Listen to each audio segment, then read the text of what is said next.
And welcome back, everyone. Welcome back to another day, another broadcast here on the CranKy Ducklings. I'm of course Live VIP, and with me I'm joined by some interesting players here as we are not going into our typical broadcast. I do apologize, but originally we were slated to actually go over Code for Giants Cup number 22, but unfortunately we actually don't have those replays available. At the time we were covering another event last week, so we will have to reschedule. We'll have to reschedule the Code for Giants Cup, but the show must go on, and I was accumulating a bunch of replays to go over, so now's the time. Now is the time to go over said replays, to go over some of these matches, especially this first one between Captain Fish and Zergtanis. Let's go. So we do have a couple of matches here ahead of us. Again, when it comes to Code of Giants Cup, we'll most likely reschedule to next week or the week after. We'll see, because next week is Code of Giants Cup 23, and we'll catch up on 22 a little bit after that instead. So we'll get into some Brazilian StarCraft soon. TM. We'll get to it eventually. We'll get to it. So I do apologize for the lack of Code for Giants Cup, but instead we do have other matches ahead of us here. Now, for those that are curious, Captain Fish and Zergtanis, for those that are maybe in our Discord, you would know that these matches were held right after Sparkling Tuna Cup a couple of days ago. Basically, during Sparkling Tuna Cup, Captain Fish did actually win the random raffle. He won the random raffle. He was very grateful for it, but he also wanted to give the winnings to someone else. I think at the time he wanted to give it to another person, and Zergtanis stepped up. Zergtanis was like, yo, how about we play a show match? How about we play a show match and the winner gets the earnings? The winner gets the random raffle. And Captain Fish is like, okay, let's go. So they played out a best of three. I believe they played out their best of three at the same time as Wardy TV Monday, so that would have been a couple of days ago. We were of course busy casting and covering Wardy TV Monday, and alas, they did play out their little show match, and we're here to cover those matches. We're here to broadcast that best of three, so that's going to be our first initial replay cast. First best of three. Let's go. Let us go. Also, Hyper One did redeem another replay as well. Just like last week, Hyper One did redeem a Jungle Maze 2 replay. I don't know what I'm stepping into. At least now I have a better idea of what Jungle Maze is. Now, after covering that one match last time, I feel like we have the gist of it for the most part, and I guess we'll be jumping into that later on towards the end of the broadcast. We'll also have a best of five. We have a best of five between Pili Pili and Cats. They apparently played a show match also a couple of days ago as well, so we do have matches ahead of us here. Before we jump into things though, big shout out to Draconics in the chat. Ga, papi, ga. ¿Qué tal? ¿Cómo estás? Bienvenidos. Big shout out to Draconics, of course, the Peruvian Terran player. We did cover Draconics' group when it comes to the HSL, and the HSL playoffs are going to be next week, so get ready for that. Likewise, we're going to be covering some HSL groups later on in the week as well. Also, shout out to Cosmic in the chat. Shout out to Baby Links. God, good to see you. Again, redeeming that first Quacker, and I do plan on having a cheeky ladder session after this broadcast as well, as this should be a bit of a shorter broadcast. We'll see though. We'll see. Shout out to Cosmic. Cosmic asking about Hyper's replay program. I am somewhat familiar. I know that Hyper One. I know that replays are broken when it comes to older patches, and Hyper One did come up with a fix. I'm very unfamiliar with that fix though. I haven't delved into that myself, so unfortunately I'm not too comfortable trying to Frankenstein or trying to kind of do that live at the moment. So unfortunately, if you do have some replays though that are on the current patch, I'd be more than happy to cast. More than happy to jump into it. Just as a heads up. Otherwise, good to see you. And yeah, we have our initial matchup. We have our initial TVZ. Now, in a sense, I was spoiled a little bit to this, just because Zergtanis did say something about one of these games, so I kind of know what I'm stepping into. I'm a little bit anxious about it. Let's go. Let's go, Bobby. Let's go. Jumping into our first best of three. And spawning in the top right-hand corner of first line, we have our Australian Zerg player, the Red Zerg, representing Armada Angels, or Angels Armada. It is Zergtanis. And spawning in the bottom left-hand corner, we have the German Terran player, the Blue Terran, representing Fish. It is Captain Fish. Oh, the favorite, Pappy, the favorite. Here we go. And again, just for some greater context, once again, Captain Fish, he did win a random raffle here for the Sparkling Tuna Cup. He won 5 USD, but he did offer to give it to another competitor if they could bring him down in a best of 3. Let's go. Let us go. So we're going to be settling in. Again, we did cover Zertanis earlier this week against Hunted Swarm in the ZVZ, and we'll see what kind of builds and shenanigans he has in store for us here stepping into this ZVT. So far, going to be Hatch first. Hatch first opener here out of Zertanis, going for a Hatch pool. Interesting. Going for delayed gas, delayed tech. This can turn into a greedier build here, into a faster third base, into a gasless opener. We'll see how Zertanis does piece it all together. Meanwhile, across the map, we do have a 2-Rax Reaper start out of Captain Fish. Oh boy, hyper aggression here. So 2-Rax Reaper out of our Terran player. I say 2-Rax Reaper, it's being constructed in a kind of a weird way. Typically, you would actually throw down the Raxes here at the natural. The reasoning for this, one, it does reduce the time it takes for the Reapers to get across the map, but also you're able to make use of these buildings, make use of these Raxes, and be able to have some Sim City and work towards that transition into the natural base, so you can expand behind it and get into an economic game after your Reaper aggression. The way that it's being done here means that the CC will most likely have to be on the high ground, or it can be sometimes difficult to actually get it on the low ground as you are vulnerable to a Ling run by, and a Ling counter attack. So I'll say this is an inefficient variant of a 2-Rax Reaper, but we're getting into it nonetheless. Likewise, across the map, Zertanis is going for, again, delayed gas. Late gases here for Zertanis. Earlier spawning pool means earlier queens. When it comes to the earlier pool, you can approach this in a couple different ways. You can try to hide the Lings and send them across the map and try to get some damage and even delay the CC. Otherwise, you could skip your Lings and just defend with pure queen and try to be a little bit greedier. That just needs to. But yeah, we'll see which one he goes for. For the time being, Lings, they try to move out, but alas, the Reaper does catch them. Likewise, SCV is in position at the third base location to delay. And so far, Captain Fish having a very strong start. He does delay the third base. He does contain Zertanis. Zertanis from here, is amassing Lings, but again, Ling speed is very late and very delayed because of the build of choice. And that means that these Lings, they won't be able to get much done. They're going to be, I guess, safety Lings to keep him safe and sound. Queen has to rotate down from the high ground. Without the 2 queens, these Reapers, they should not get much done. So Zertanis, he will defend, but again, his droning here is interrupted, so his saturation is struggling. It is struggling here. And again, he might also not be too familiar with 2-Rax Reaper and with how uncommitted it is. Remember, it's only 3 Reapers. Only 3 Reapers back at home. Captain Fish is expanding, is getting his 3rd CC in the main base. Overlord does not see the expansion, so Zertanis might think this is more committed than it really is. And Reapers, they get into the main. 1, 2 drones going to be going down. 3 drone kills. Very nice damage here by Captain Fish. Zertanis having a very hard time keeping up. And again, because of the later gas, later Ling speed, it means that these Reapers should not go down. They should have free reign. They should have just free control here of the bases. Likewise, across the map, we have Stim on the way, turning this into a 2-on-1 variation. Again, I say variation, it's going to be 3 CC 2-on-1, so very economic follow-up here out of Captain Fish. A solid follow-up as well. Dips in, and again, droning still very delayed here for Zertanis. Trying to saturate his base, is still stuck on 2. No 3rd, and at this point it might be wise just to go for a 2-base all-in. Right now Zertanis is far enough behind where trying to get into a longer macro game is going to be an uphill battle. It's going to be very much so an uphill battle here for Zertanis. So going into like either a Bane bust or a Roach all-in, or maybe even trying to like rush into a faster lair, into like Muta play, something a little bit more unexpected or something dedicated on 2 bases, feels like it has to be the play here just because Captain Fish is just getting further ahead.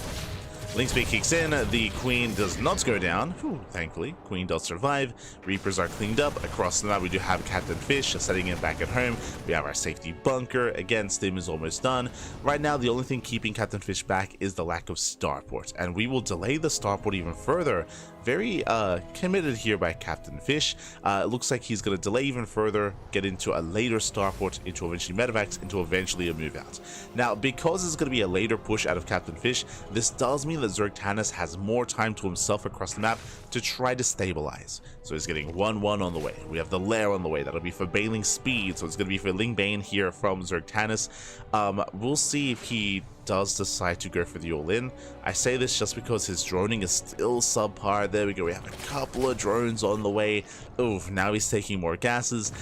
He's taking, I would say, too many gases at this point, at this stage of the game, just because, I mean, what can we really do with all this gas? We're not going into mutas or hydras. It is Lingbane, something that's very gas light and not as intensive on gas income. So right now these gases are going to be hurting Zergtanis more than anything. He needs mineral income more than anything in this moment. Now getting his third base, late third base here for Zergtanis. And the way things are going here, Captain Fish just has to chill. Just has to calm things down, get his third base up and running, wait for his medevacs, and by the time he moves out, it's gonna be a tough hold. It's gonna be a tough hold for Zergtanis, depending on how much Lingbane he has amassed. But now Zergtanis, he's getting up to 2 base saturation. Again, as you can see here, Zergtanis has an excess of gas. This is why I mentioned earlier that taking these gases too soon is hurting Zergtanis, as it's taking away from his otherwise mineral income. He's trying to morph in as much Lingbane as he can. You can see here, Zergtanis out of minerals, excess gas. And here comes the move out. Here comes the push. Again, Captain Fish was only waiting for those medevacs. The medevacs have arrived. Now it's time to move out. Just now starting 1-1, getting to his own 5-rack setup. So 5 racks is on 3 bases, a standard setup here from Captain Fish on a 3-base economy. And we'll see what he can get done. So he does push.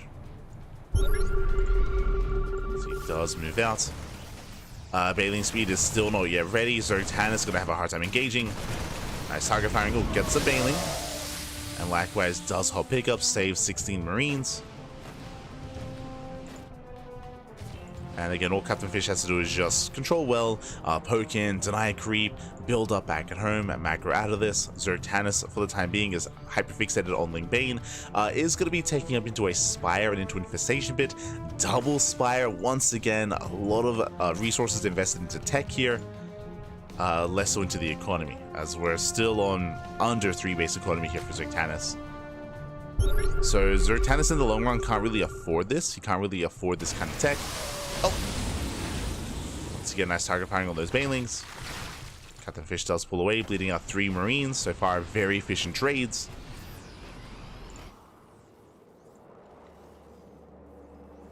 And they're back at home. 4th Command Center. 4th Command Center on the way. Captain Fish building up to, I mean, towards the mid-game, towards a later game. See, Pecoeta in the chat, you're an animal, Papi, you're an animal. Jesus. Pecoeta. Calm down, Papi, calm down. Hive has begun, but again, Zergtanis can't really make use of that Hive right now. Trying to keep up with drop play. Likewise, Captain Fish settling in, getting ready for his 4th expansion. Has yet to move out, and as a result is allowing Zergtanis to recover. Now is on 3-base saturation. A decent economy at this point here for Zergtanis, but again, we definitely could have gotten here a lot sooner. And Captain Fish will be just being hyper efficient here with this army. So far, how many? 12 Marine kills. 12 Marines have gone down for 22 Lings, 3 drones, 3 Overlords, 10 Bailings. Solid trades here from Captain Fish, and here comes the main push. Here comes the main move out. He's got his bio tank. That's a lot of tanks. Ay, ay, ay. It's going to be 4 tanks, 50 Marines, a terrifying army. Mutas, they do nothing here defensively. Mutas, they're ideal harassing and picking off drops and chasing medevacs. But in a head-on fight like this, Mutas, they will be a non-factor. It's going to be all about that Lingbane. And there's just not that much Lingbane left over. The tank volley's going to be going up. Marines, they do kite back. They shut down the Lingbane. The Mutas, they do fall one after the other. And with that, Captain Fish, he breaks through the main army. Okay, the Muta count not quite high enough. Likewise, on the Lingbane on the ground. With that, Captain Fish will break through again. Just a really solid start for Captain Fish with the initial opener. Zergtanis had a really rough early game and stumbled his way into the mid game. Boys being pulled, drones do go down. And Captain Fish does over well. GG. GG. Captain Fish, he will take a lead in the series. Whew. GG. Again, both players that had their own quirks here, and again, like, I don't necessarily blame Zergtanus too much, just because I don't know how familiar he is with 2x Reaper. It's something that becomes a little bit more commonplace as you kind of progress through the game and progress through the ladder, but yeah, I'm not too sure if he's too familiar here. His response wasn't ideal, and again, he did fall behind quite heavily economically. I do think there were some opportunities for Zergtanus to potentially try to turn his kind of state into a 2-base all-in. I think that there still was an opportunity for that, especially earlier on, but the opportunity kind of came and went for that, and they ended up in a more macro game, which is where the Terran did thrive. But here we go, we're getting into game number 2 and spawning in the bottlenecking corner of Leylines. We have the Australian Zerg player, the Red Zerg, representing, oh, hello, representing Armada Angels. Okay, I thought we were going gas first. It is Zergtanus. And spawning in the top right-hand corner, we have the German Terran player, the Blue Terran, leading the series 1-0. It is Captain Fish. Here we go. So we have Zergtanus going for a hatch first. Does open up hatch first. And we'll see if he goes hatch pool again. I'll be honest, I wasn't really too fond of the opener of Zergtanus last game. I don't think it really accomplished much. You can go hatch pool and definitely go for later gases and try to cut corners in some way. As I mentioned before, with these earlier pool timings, you can go for earlier lings to get across the map. You can try to cut lings and just defend with queens. You can try to go for a faster third base and try to cut corners that way. There are definitely ways to play out hatch pool, but here I'm concerned, so far it looks like the same build, which means late gases and kind of a later setup in the early game. Meanwhile, this time Captain Fish going for I was going to say a standard opener. Does open single racks, but racks into reactor. This is a very greedy start from Captain Fish.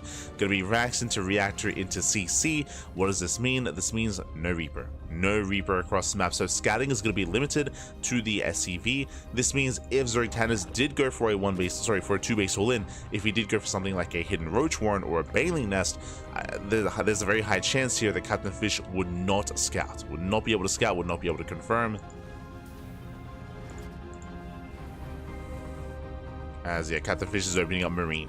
Now, the purpose here of this opener from Captain Fish, one, as I mentioned, it's quite greedy here. The goal would be to hunt down the Overlord. The downside is that you do lack scouting information, so Captain Fish is going to be in the dark, but he will have Marines early on, and he can turn this into like a 2-on-1 Hellbat push. He can turn this into a 3cc 2-on-1. Regardless, he will have an abundance of Marines early on, and yeah, he has potential with this. All across the map. Because there are no Reapers, of course, it means that Zergtanus is free to drone. As I say that, he does make an extra pair of lings, so really safe play here by Zergtanus. But likewise, lings and a third base is what he needs. Third base is delayed for our Zerg player here. There is an SCV on patrol trying to keep an eye on the third base timing. We'll see when Zergtanus, or if he does take it.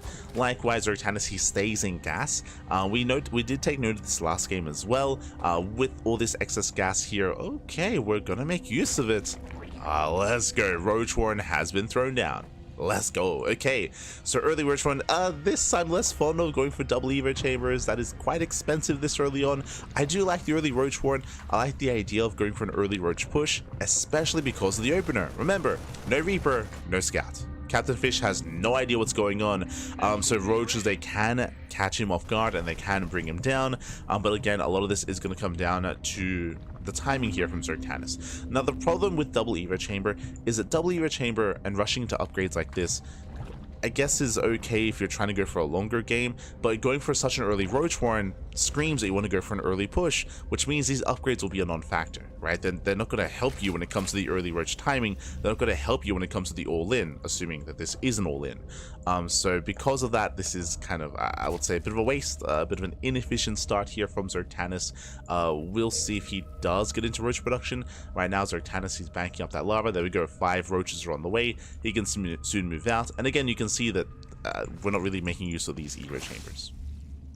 Likewise, a more efficient use of the gas that is being spent here on these upgrades, he's going into 1-1, would be just Ling Ravager. Like imagine, okay, 5 roaches, reinforce with things, get across the map, and you would have the excess resources to morph in every roach into Ravagers to try to break his opponent. Assuming we wanted to go for an all-in. Roaches are revealed, Captain Fish knows, he does scout this, behind this going for his own 1-1-1 into BC. Fusion core is on the way. Now Captain Fish, upon seeing all those roaches, now he knows to set up. There we go. Bunkers are on the way. Deepers are on the way. Now he's getting ready here for the Roach Ravager assault. We can see that Zertanus is droning. And on the one hand, this tells me that these upgrades will come into play because we're getting ready for a longer game state. The downside, we're on 2 bases. At this point, we should already be saturated on 2 bases. We should already be having a saturation at the 3rd as well. The 3rd is incredibly late here for Zertanus, so I'm very concerned about Zertanus trying to get into a longer game. Once again, the gases are really early as well. That is going to be hurting Zertanus, and the BC is coming. When it comes to Overlord scouting, typically the lair is late, but you can go for an Overseer scout. Once the lair finishes, we need to morph in that Overseer as quickly as possible, and I think there is a chance that Zertanus will confirm what's going on. Oh, BC into mech out of Captain Fish. I mean, that is a common follow-up here, so yeah, that's gonna be a terrifying composition that Captain Fish is building up. Meanwhile, lair is done. Where's that Overseer? Again, we need that scout. Currently, Zertanus in the dark does set up roach speed. Still stuck on 2 bases. Still no 3rd to speak of.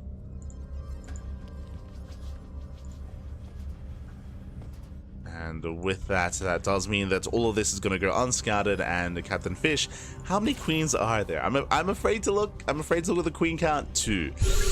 2 queens, 0 spores, 1 BC can end the game. Straight up, 1 BC can kill both queens and can just wreak havoc and end the game on its own. So thankfully, Captain Fish is going the long way around. Instead of just teleporting across the map, and honestly he should just teleport this early on. There's not going to be enough anti-air to really punish him too much, maybe to force him away, but he can get away with teleporting. Here he'll take the long way around. This will give Zertanus the opportunity to actually make Hydras, as the Hydra Den is now done, but again, no 3rd base means limited income. 3rd base now being taken just as the BC is rolling on it. Not just BC, we have Yamato on the way as well for Captain Fish. Let's get into Yamato. Captain Fish moving in. We have Hellions on one end, we have BC on the other. We have a couple of Hydras in production. I mean, again, because this BC has taken so long, the Hydras will be able to come into play. This is on Captain Fish. As I mentioned, when you go for a BC opener like this, you are safe to just teleport across the map. So this was overly cautious from Captain Fish. So he does hit much later. Hydras are in position. And the first one goes down. Does get 1 Hydra. BC catches one of the Overlords. Likewise, we have Hellions running into the roaches. Another Hydra goes down. Where's the teleport? Where's the teleport? Oh no! Oh my god. Does teleport just in time. 3 HP. 1 shot away from going down. Does teleport back home. Does escape. And doesn't really get much done. He kills 4 Hydras and 1 drone and 1 Overlord. So all in all, this BC opener was lackluster. As we mentioned, like, time was of the essence. There was opportunity for Captain Fish, but again, just went for a more delayed move out and delayed aggression. He moves out with his 2nd BC across the map. Double Spire here from Zertanus, but again, the economy is not where it needs to be to really sustain that. We need to drone as hard as we can. We need to saturate. I feel like this is something that a lot of players that are still getting into the game do learn over time, but especially when it comes to SE2, like, the economy is just such an important part, like, and that's where a lot of, like, build orders really, like, emphasize as well, just cutting corners or being as efficient as possible, getting your natural, getting your 3rd base on time, getting your 4th base as well, especially if you plan on going for a longer game state, like, knowing when it's safe to drone, like, I feel like that's one of those big, like, power spikes that a Zerg player gets when they're learning the game or when they improve, is getting a better idea of, as I mentioned, this just when it is safe to drone and when it isn't safe to drone, and when you can get away with being greedy and when you can't, right? Like, that's kind of one of those big moments, and that comes with experience. That comes with kind of getting a better idea on kind of the flow of the game. Because if you delay it too long, then this happens, right? We got the BC coming in, every turn goes down. Ay, ay, ay. Corruptors are in production. But so far, these BCs, they're having free reign. They're enjoying themselves. Ah, no. Catching up some queens, getting some overlords.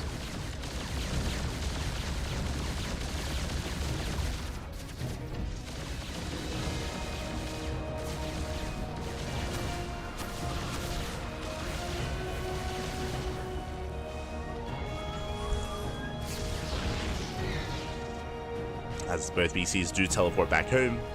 And Captain Fish is just enjoying his economy, getting to a 4th base as well, working towards Blue Flame, embracing his mech. Looks like one BC is not going to get caught out. Does likewise teleport back home in time.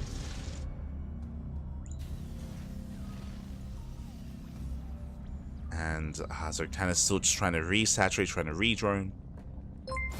Reestablish that 3rd base. Yo, shout out to Holy Live in the chat. God, my God, thank you so much. Big shout out to Holy Live for subscribing with Twitch Prime for 26 months. That's a lot of months, baby. That's a lot of months. Thank you so much for the support. Thank you so much for resubscribing. Do appreciate it. As we have more command centers on the way. To be honest, Captain Fish can just move out with this army. At this point, you can just push. He can even pull the boys if he really wanted to.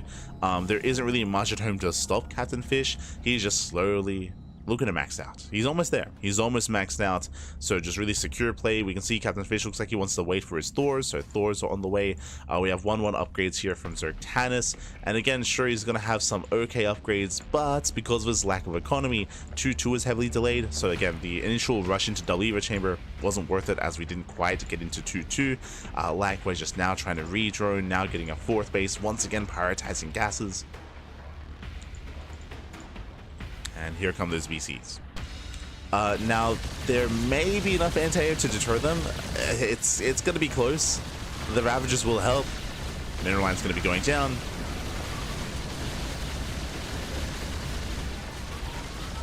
Yamato's there pop up. Ooh, and yeah, there just aren't many Corruptors left over.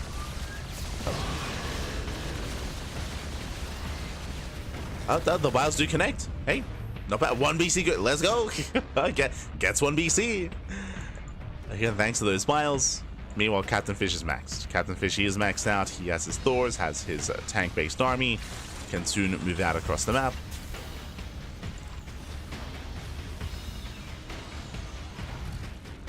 Back at home, Zertan is still trying to drone, has a hive, working towards hive upgrades, but the army is lacking. At this point, it is just a numbers game here. And a maxed out mech army is a terrifying thing to witness. It's terrifying, Bobby. Aye. Now, to be fair, this army is mainly Hellion and Hellbats. There aren't that many tanks and there aren't that many Thors, so this is a more manageable maxed out mech army, but only if there was likewise a maxed out army from the Zerg side of things. Unfortunately, that isn't really the case here. And Captain Fish does move in. Tanks will siege. Yeah, massive tank shots here on the Zerg army. On the Roaches, on the Hydras, and the Thors, they will keep the BC safe. So a solid setup here from Captain Fish.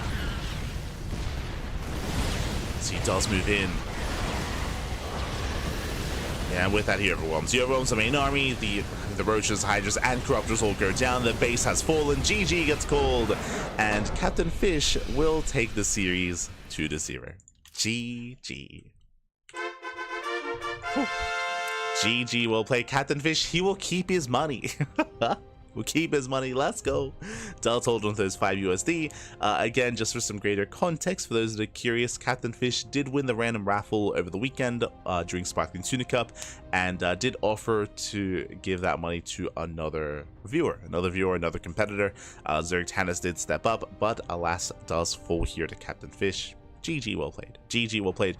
Personally, when it comes to the overall builds and the overall ideas, I am quite fond of Zertanis going into Roaches in game 2. Like, if you recall, I was very excited for that. It was working out really well, just because, if you recall, Captain Fish didn't scout, but the execution there, it felt a little bit, maybe, what's the word to use here? I was gonna say misguided. Like it felt a little bit unfocused. What I mean by that is, as we were saying at the time, sure, we were rushing into a roach warren, but at the same time, double evo chamber means we're not rushing roaches, we're not rushing into aggression, that we use more defensively instead, where I do feel like there was a lot of opportunity missed there using them aggressively, right? Going for a roach ling ravager all in there in that early game, having momentum and overwhelming Captain Fish. Definitely there was potential there to get damage done.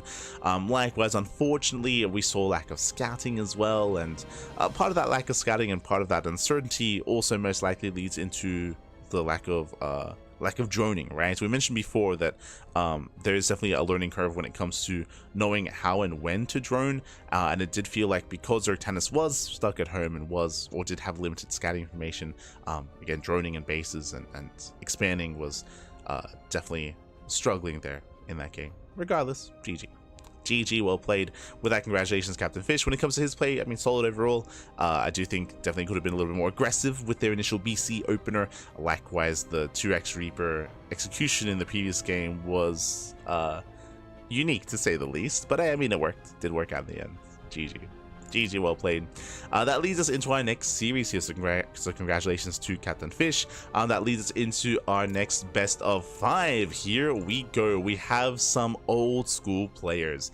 Big shout out to Pili, by the way. Pili, he is, I would say, I guess, an old school retired player at this point, but as of a couple of weeks ago, he started streaming again. I was pleasantly surprised, but out of nowhere, he started streaming again. He started playing again.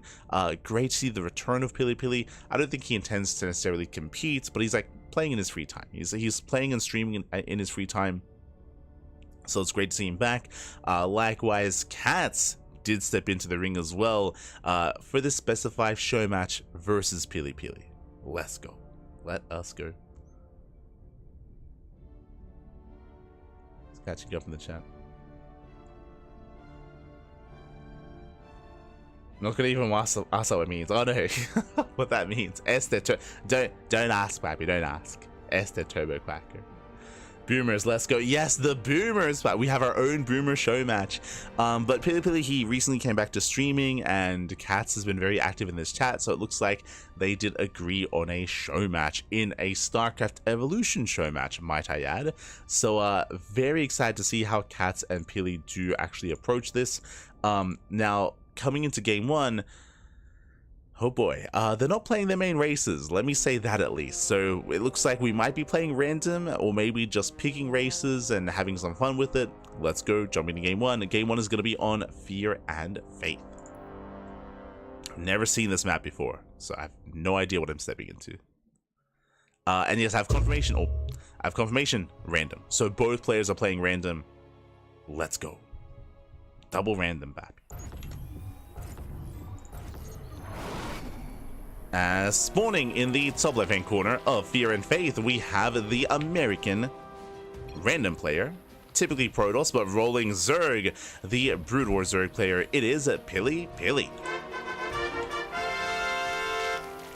And spawning in the bottom right hand corner, we have the purple Protoss player, the Peruvian Protoss, representing Root Gaming. It is Cats. So we have Cats here as the SC2 Protoss, we have Pili as the Brood War Zerg. Again, both players played random, so they are still figuring out what exactly is going on and where they are. And welcome one and all to Fear and Faith. I have no idea what I'm stepping into. This does aesthetically look like an older map, I'll be honest. It does look like an older map, but it's very large actually. It's huge.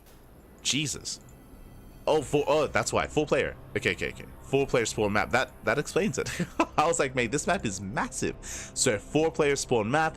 So we're still looking for each other as well. We have Overlord towards the bottom left. We have Probe Scout towards the bottom left as well. Oh my, there's tubes. Wait, what? There's like a monorail like skyline. What's happening?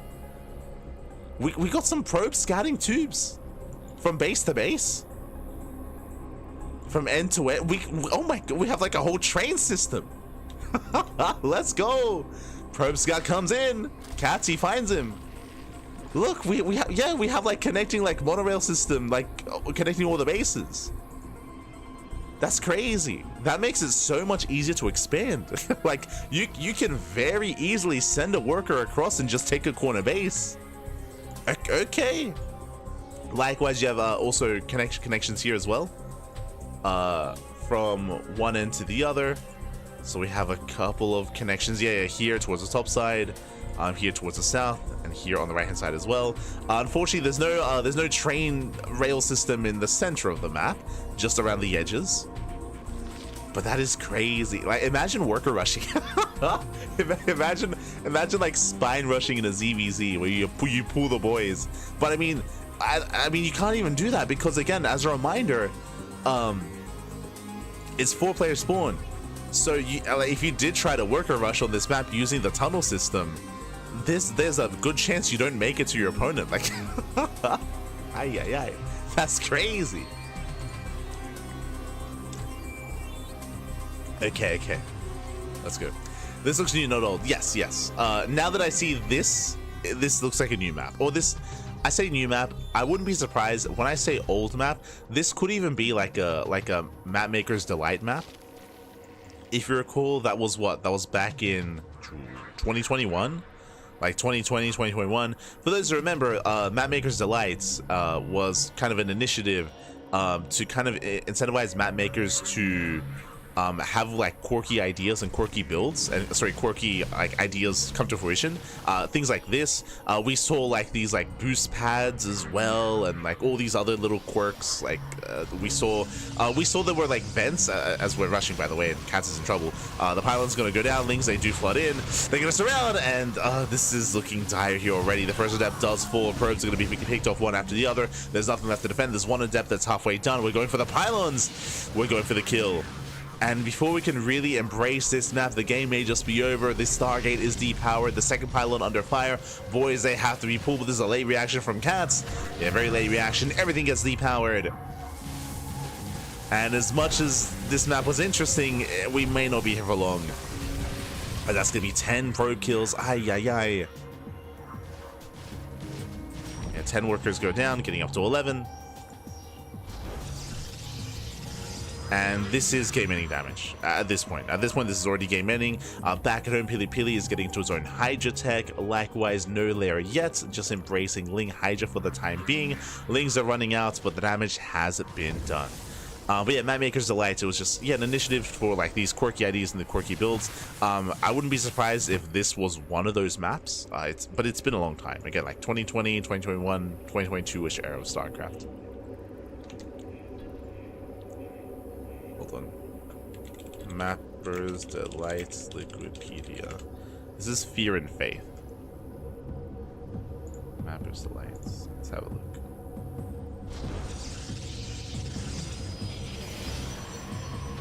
From here, Cats is going to try to recover. Does open up, of course, with the Stargate. The Oracle does finally come out. Let's have a look here. There were 2020. There were 5 Mapper's Delights.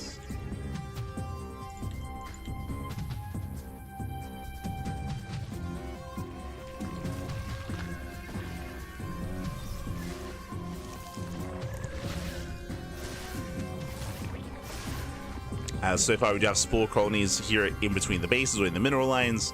Hydras have mass as well. Likewise, I believe the lair is done. Ooh, still no lair, so still hatch based, but is working on Hydra speed. And so far, is zoning away that Oracle. 3 drone kills is a good start here for Cats. Is a good start as he makes his way in between the bases. But I'm checking, so it wasn't a part of Mapper's Light 1. Let's see. It's called Fear and Faith.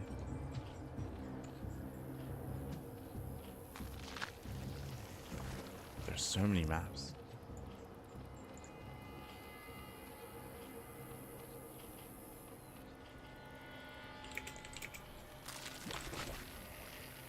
Likewise, Pili expanding on the right hand side as well. Fear and Faith. Okay, no, it wasn't a Mapper's Delight map. Okay, never mind. So it might be a newer one, which I'm all for. You know, Hydras, they focus on the cannon, they catch out to all the Oracles. Oh, massive pickoffs. Oracles do go down. And Cat's going for a second Stargate into a Fleet Beacon into either a Tempest or Carrier Rush. There we go, Carrier Rush on the way. Pili, he sees the first carrier. He knows what's going on. He knows what's happening. Cat's trying to build up, but it's not gonna happen. Yeah, it's not gonna happen. Not like this. The Forge is gonna fall. This carrier is just far too. It just won't finish in time. Boys are gonna have to be pulled. Hydras, they can start to step in. Here we go, the boys are being pulled. They can get a full surround. Hydras, they hunt down the Stalker.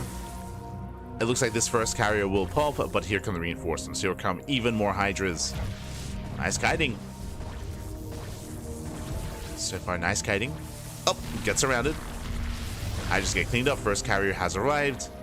Pili, he is trickling in, but this should be enough to deal with all the interceptors at least. Yeah, there we go. Interceptors go down. 0 interceptors left. And this is the army.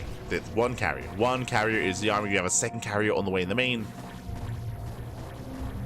Shield battery goes down. Going for the Stargate itself. Now, Pili doesn't know that there's a second Stargate, but the reality is that there are enough Hydras that they will overwhelm 2 carriers. Like, it's not going to be a problem. Not going to be an issue. And GG gets called. Pili will take a lead in the series. Will take game number 1. Whew. GG. Does take a lead. And yeah, that was an interesting game. Now, like a really interesting map, and unfortunately, we didn't really get to experience too much of it. I would have loved to have seen more of Fear and Faith, so a little bit unfortunate there. Again, unfortunately, Cats, he just didn't really have a defensive setup in time. We saw the initial Lings, and it wasn't even a Ling rush. Bear that in mind. It was a standard opener, by the way. Standard opener out of Pili. But Cats, he was cutting corners, he was being greedy. A big part of that is probably because of the size of the map. The map is large, and it's a 4-player map as well. So Cats, he was just too greedy. He was caught with his pants down. GG, well played. The initial Ling aggression or Ling flood did basically end the game. Like it did set up Pili for success, and now we're getting into game number 2. Here we go.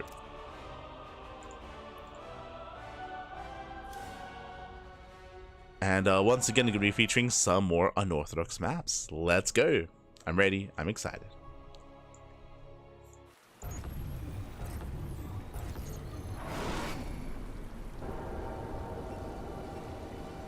A little bit of faith overcome a lot of fear. Let's go. Let's go. As spawning in the top left-hand corner of Gukton, we have the orange Protoss player. We have the brutal Protoss, as this time he does roll Protoss with his random. The American Protoss, it is Pili. We'll get into the map. And spawning on the right hand side here, rolling random, rolling his main race, SC2 Zerg, the Peruvian Zerg player representing Root Gaming. It is a Cats. Let's go. Okay, where exactly are we? We have options for natural bases. We have, I believe, a pocket. Yes. Okay, so we have a pocket base here towards the south side with tumors that I believe are dying over time. So this area is going to be accessible around the 8-minute mark is when that will open up. Likewise, there's also this path here behind the main base. There's so much space here. So this is I should say this expansion looks like it's very vulnerable to drop play. Very vulnerable to drops, so much more exposed than I'm used to seeing. Meanwhile, we do see castles expand here towards the top side. More giant tumors that are dying over time, also slowly expiring. We have a mineral field here on the right with destructible towers. I'm curious as to the purpose of this area. Like, there's not that many minerals, I don't think. Maybe it's equivalent to a base, but it's also destructible as well. So, interesting location. I'd love to hear the rationale as to what this area is for, specifically. As we just, never mind, we're just going for proxy hatch. Okay, going for the proxy hatch. Now, this is not a rush necessarily. I'm curious because this is going to be a hatch gas pool. So these are later spawning pools, later gases, later aggression out of Cats. We see Pili. What are we walling off? Wait. What is happening? Going for a forge cannon, sorry, gate cannon opener. pulling a bit of a Yakuzaku here, walling off an area that does not need to be walled. Okay, I mean, I guess, sure. I mean, I guess he hides the forge so we can cannon rush. Okay, yeah, and he's cannon rushing. So we have proxy hatch on one side, we have cannon rush on the other. I guess that was the purpose of this, just to hide the cannon rush itself. Cannons are on the way, boys are being pulled, and the first cannon is going to be targeted. Lings are popping out. Looks like the first cannon will finish. Is that going to be enough though? It looks like it's not. Yeah, this is going to be dealt with. Yeah, the cannon rush will fail. The hatchery does finish across the map. The hatchery also goes down. So in a way, both players' aggression does kind of crumble, where the cannon rush fails on one end, likewise the hatchery fails on the other. At least we're able to make some lings. So we have some lings on the way, and they can maybe get a probe kill. But if Pili Pili is on top of this, he shouldn't really lose any.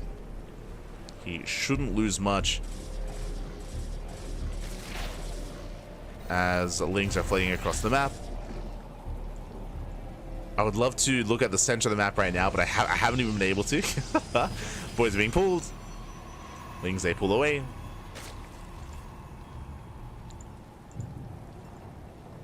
And Cats, he does slip into the main base, going for the surround. Boys have to be pulled.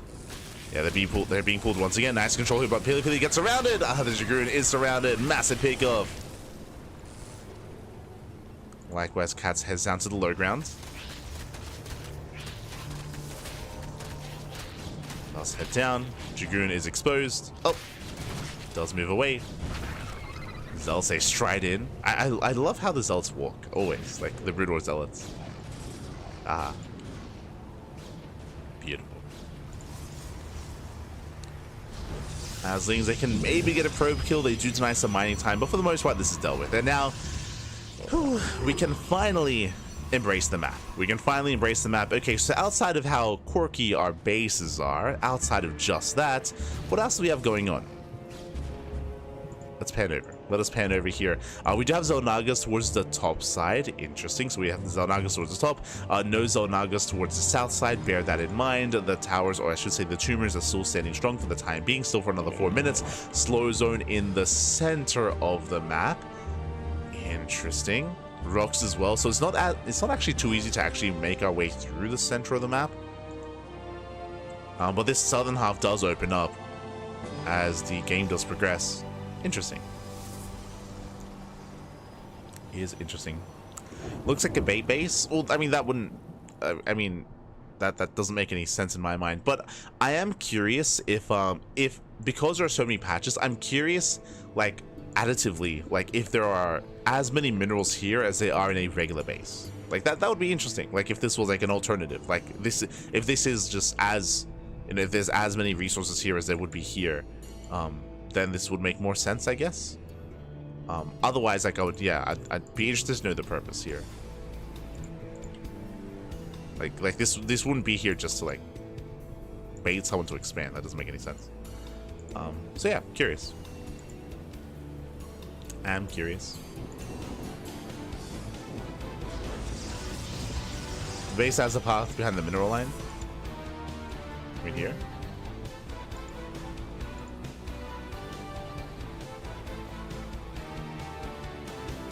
You have to wear your pants on the train.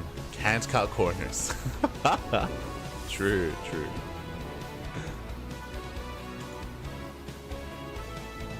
Now it looks like a regular expansion. Again, just as I mentioned, just vulnerable to drop play, vulnerable to doom drops, if you will.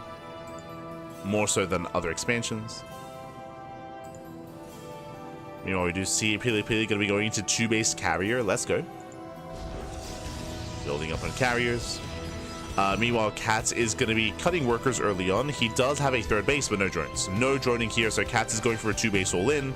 He's massing up with Roach Ravager, and we'll see if he can break Pili Pili before the Sky Toss. Checking Cats' vision, he actually hasn't seen much. He did see the Stargate, but that's all he saw, so he has very limited scouting information.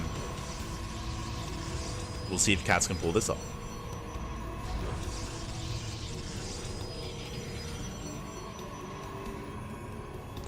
They're not walking, they're speed walking, they're power walking. It's beautiful. As, yeah, again, Cats, he's still all in, like, he still has not droned whatsoever, so either he breaks Pili Pili or he dies trying, as he will be quickly outscaled if he doesn't deal crippling damage. Does make his way in, takes out the first Dragoon. There's only one carrier, sorry, there's 2 carriers. First Dragoon goes down, brings down one of the cannons. And he will eventually get into the mineral line, but the question becomes, how many probe kills? How many workers are going to go down? As he is going to lose everything here eventually. Gets into the mineral line. Pili Pili does pull away in time. Very nice control, and losing 2 probes so far. This is not good enough. Only 2 workers. Getting up to 4, not bad.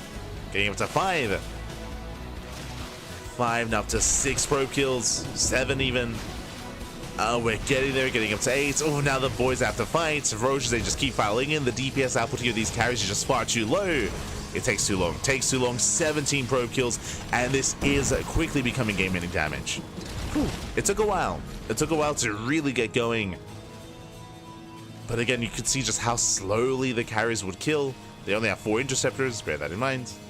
The interceptor count is quite low. So limited DPS. And Cats, he's pulling this off. Back at home, what do we see? Droning. Now Cats, he's finally droning up. He's finally saturating his bases. We have the Spire on the way, getting into tunneling full of roaches. There's a 0 detection. And Cats is looking to tie up the series. And GG gets called. There is nothing left, and Cats ties it up. We have a back and forth. Let's go.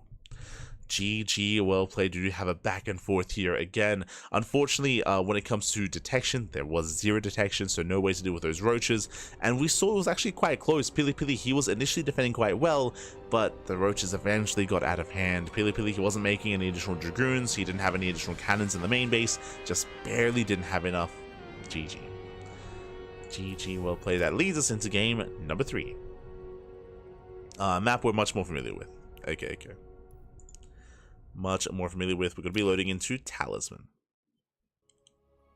Talisman is a much more modern map, of course, used in some more regular tournaments as well.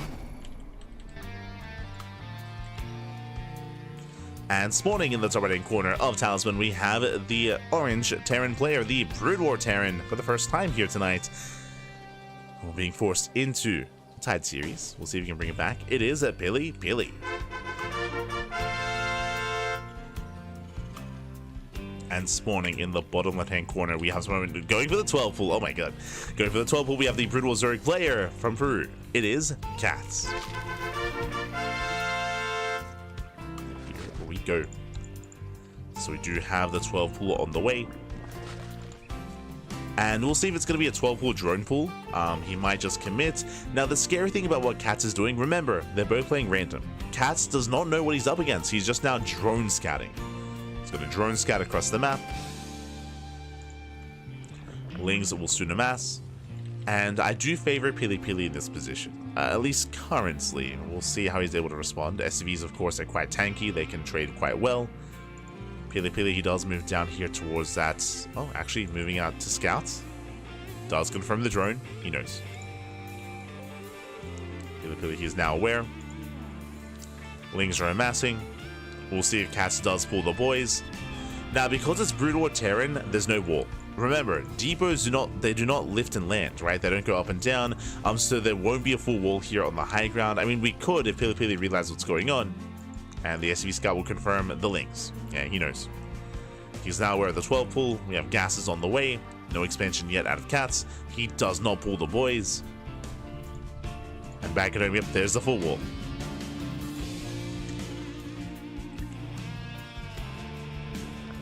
So we do have a full wall of here from Pili Pili. This will keep him safe. It'll buy time. Marines are amassing. He's already got 1. Bunkers on the way. And Cats looks like he will get the SCV. Oh. Yeah, barely does get it.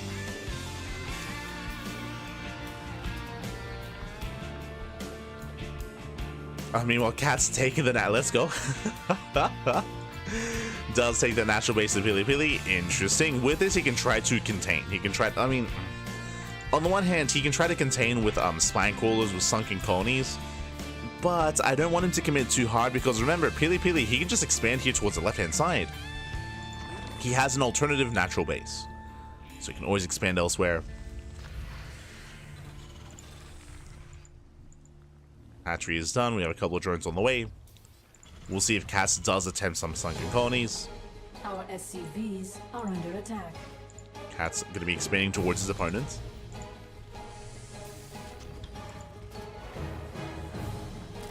Pili staying on one base. Going to be opening up tank. Hopefully he knows, there we go, to resource siege mode. Pili, he's played Brutal before. He knows. Thank God. And it looks like Cats, yeah, he's containing. And we have the sunken colonies on the way. Is somewhat saturating as well. Tanks, I believe they can get within range of the mineral line from the high ground. And maybe get within range of this first colony as well. We'll see. Depending on their positioning, of course.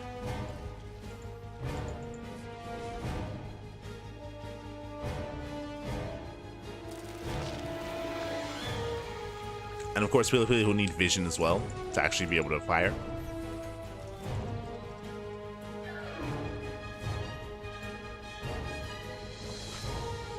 As the tank is barely out of range of the expansion. You want a piece of me, boy? Just barely. But again, here on the high ground, he can reach the mineral line. On the right-hand side. Pili at any moment, he can afford the CC, just waiting for those minerals. Oh, going for the Wraith. Okay. Interesting.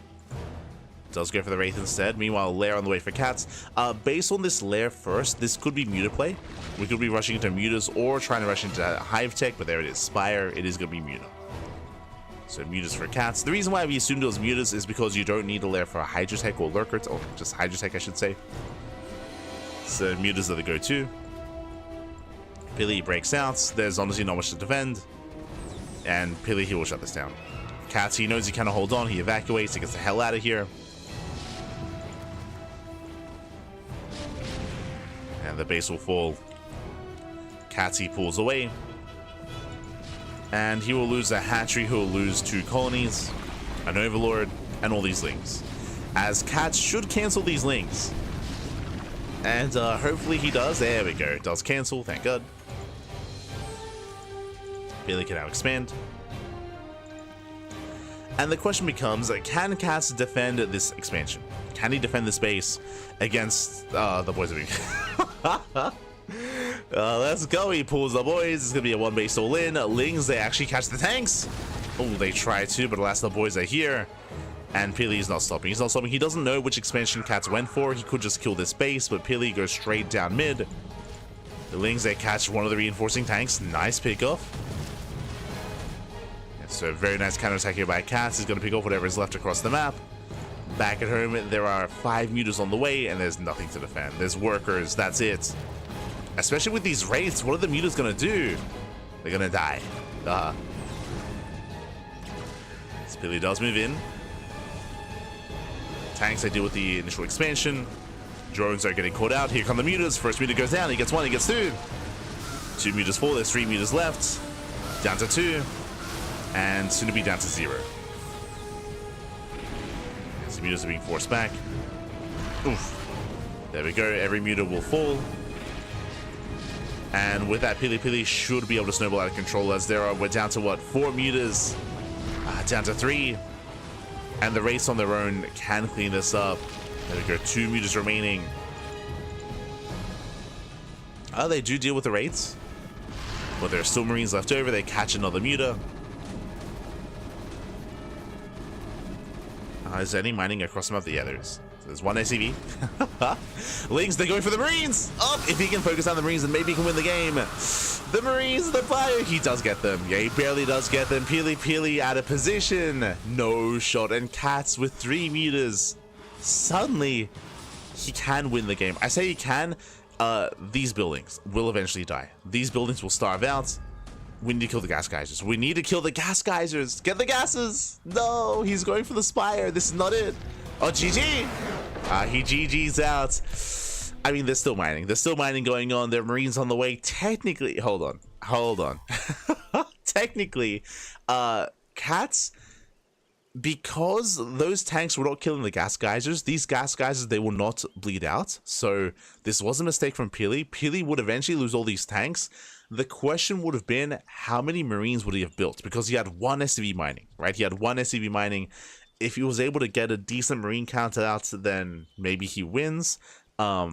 But there was a chance there. There was unironically like a chance for cats, just because Peely had lost everything and thrown everything away. Regardless, GG.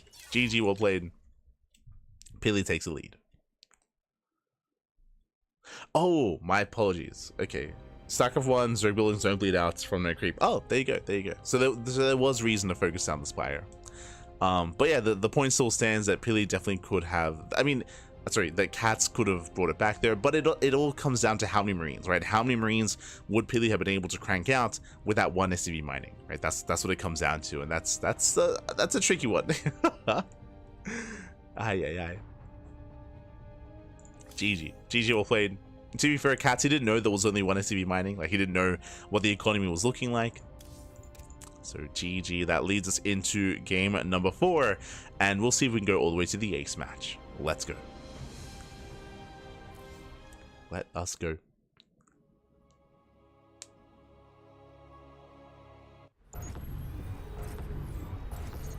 So jumping into game 4. And spawning in the left-hand side, on the left-hand side of a kill switch, we have our Peruvian, typically Zerg player, but rolling random and landing on SC on Brood War Protoss. Okay, here we go. Down in the series, we'll see if we can bounce back. It is cats. And spawning in the right-hand side. Spawning on the right-hand side, we have as opponent, we have the American, now SC2 Terran player. Okay, we're good. It is Peely. I saw the SCV move towards the top side and I was very confused, and I think Peely also got confused as well. Does pull the SCV back, thankfully. And we're settling into Kill Switch. Kill Switch, of course, a map that we have featured many a time on this channel, especially when we were covering all the TLMC20 maps. Has some unique features, of course. Is a very short rush distance map. Short rush distance by ground, it's very short. The forward base here is a little bit more exposed. We've seen many a player attempt and fail to defend that center base location. You can also mine through these minerals, knock down these rocks, gain access to the Cell Naga. You can expand elsewhere as well. We saw Shin mine through these minerals and expand towards the top side as a third base, which was crazy, but I guess viable. So there are other ways to approach this. But now that we're settling in. I'm going to be settling in. And we'll see if cats can bring it back. Hello. What's going on?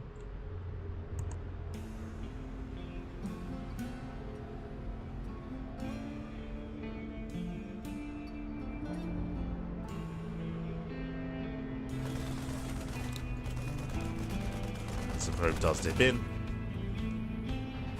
Heading towards the main. Do have that CC on location from Peely. So far, pretty standard opener, pretty standard setup. Nothing crazy, nothing too wild. Not yet.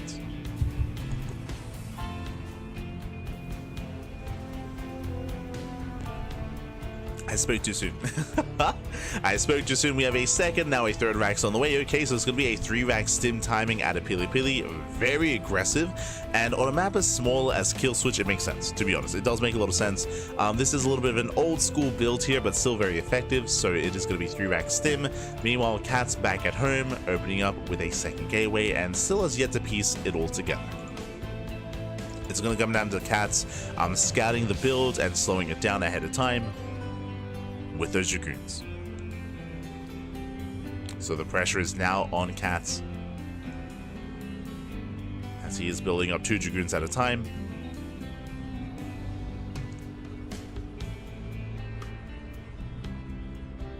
And I'm hoping that he's going to be proactive with this. Hoping that he's going to be aggressive. As here come those tech labs again, getting to stim and combat shields. This will hit like a truck. And Katsy, he needs to see it coming.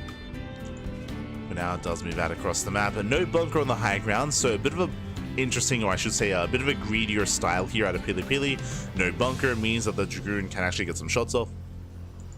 Dragoons can get some shots off even. As Marauder production has begun. Nice setup here by Pili Pili.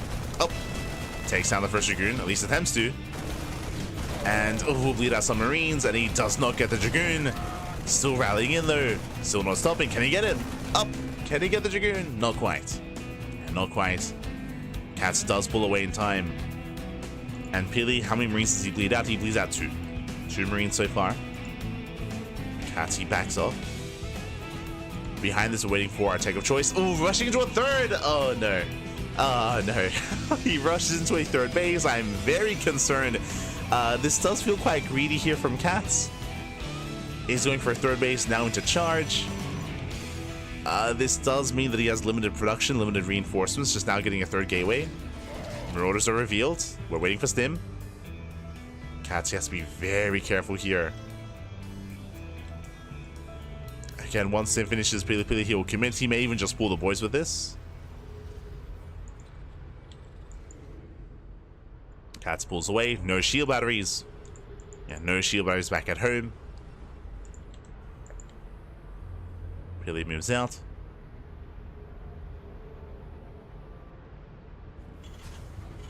And he is transitioning behind this, so he's going for the factory into Starport. He does move out unscattered. And we'll see how many Dragoons he can lock down. He stems in. He gets 1. He's getting 1, 2, 3 Dragoons go down. Getting all 4, getting up to 5. Boys are being pulled. And from here, Cats, he will hold, but at a cost. At a cost of how many workers? Getting up to 10, 13, up to 14, up to 6, 17 probe kills. Ay, ay, ay, getting every single probe. And again, Cats, he will survive this, but he will lose 23 workers in the process. That is insane damage. Ay, ay, ay. And again, unfortunately, Cats, he wasn't able to slow this down. He wasn't able to set up defensively with shield batteries. He just wasn't set up for this. He's down to 25. Down to 25 workers. He might have 3 bases, but he barely has an economy. Now going into Dark Templar, going into High Templar as well, into Storm. Meanwhile, Pili Pili, he has a safety turret. He's ready for the DTs. And Cats, he has to get something done here. And again, he was greedy.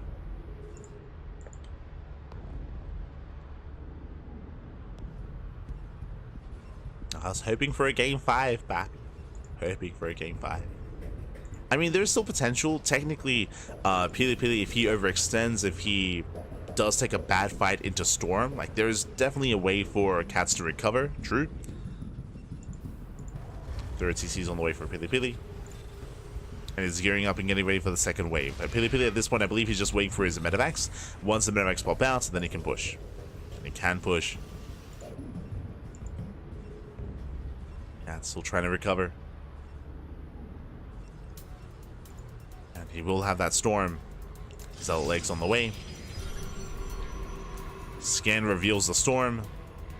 Pili Pili, he does throw down that Ghost Academy. And I did say that he was going to move out with these medevacs, but upon seeing those High Templar, he might wait until Ghost. We'll see. We'll see if he does push. And there we go, going for the drop. Does move out. As he moves out, Cat's moving in. Oh god. At least attempts to.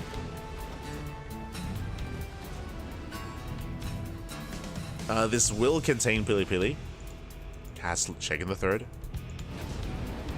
Checking the expansions. Oh! Cats! Can he catch him? He can! Whew. Gets the volley off, doesn't quite get the medevac, but that is best case scenario for Cats to catch out the drops.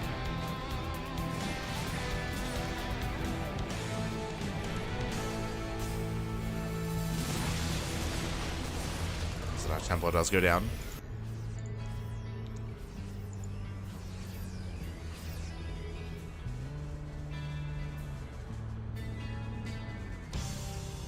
Pili likewise claiming his third base. Does land on location. Cats is still attempting to recover, just now getting into upgrades into his own forges. +1 is on the way. Peely still ahead economically, and now has those ghosts.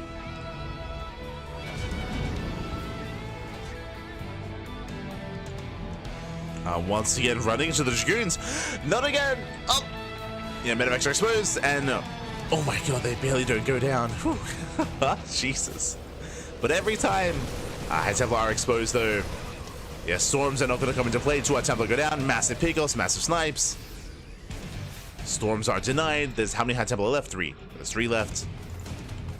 There's 1 Storm in the chamber here.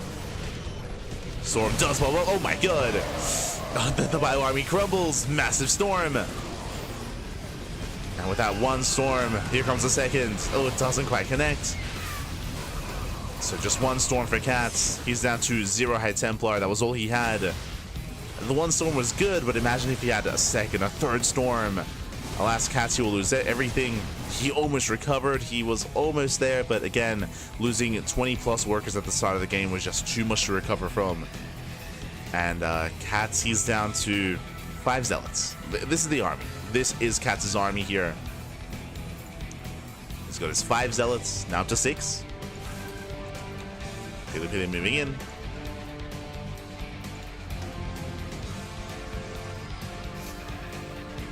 The Zealots, they do get caught out, and they're going to be shut down. They're going to be shut down here and now. He does break through that defensive line, pushing into the bases. Shield battery's on the way, but it's too little too late. Sorry, there's a cannons on the way even. Goes to Eric, and they were looking, hunting for the High Templar. Alas, there are none. And the base will fall. And again, it was an intense back and forth. We had some crazy maps specifically. Like, I loved featuring some of these newer or some of these more quirky maps in the map. Oh, nice storm. Oh no! He stands. Oh, but Jesus Christ. He stands in the storms. Does deal some crazy damage. Another High Templar on the way. GG gets called, and Peely, he will claim the series 3-1. We'll take down Cats in the show match. GG. Whew. GG, well played. Peely, he still got it, Pappy. He still got it. GG, well played. Great to see. And it looks like they did agree to play out all 5 games. Okay. So Peely, he will claim the series, but they did agree to play out all of the games, and I'm excited because up next we're going to be featuring a StarCraft Evolution map, one that I haven't seen in SE2 yet, but I have watched back in the day in ASL and in other Brood War tournaments. Up next, Blue Storm. Let's go. Let us go.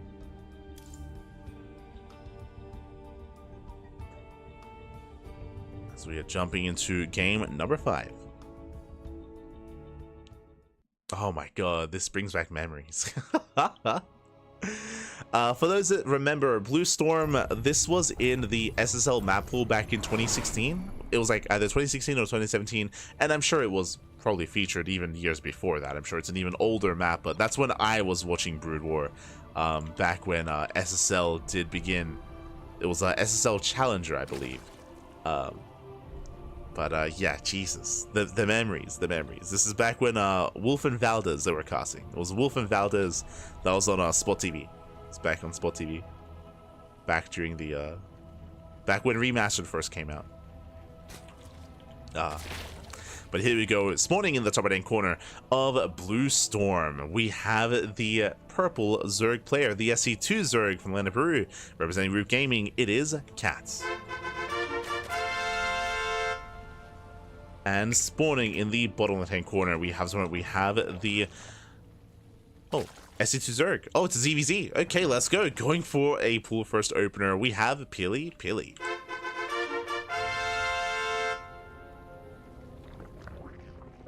If you don't use the randoms, you don't quite have the right grasp of how to counter certain strategies. If you're referring to the previous game, I would say a lot of it just came down to scouting. Like Cats, it didn't seem like he was fully aware of what was going on. If you remember, he didn't scout the main base. He did see all the bios, so he could have assumed it was at least a 2-1-1. True.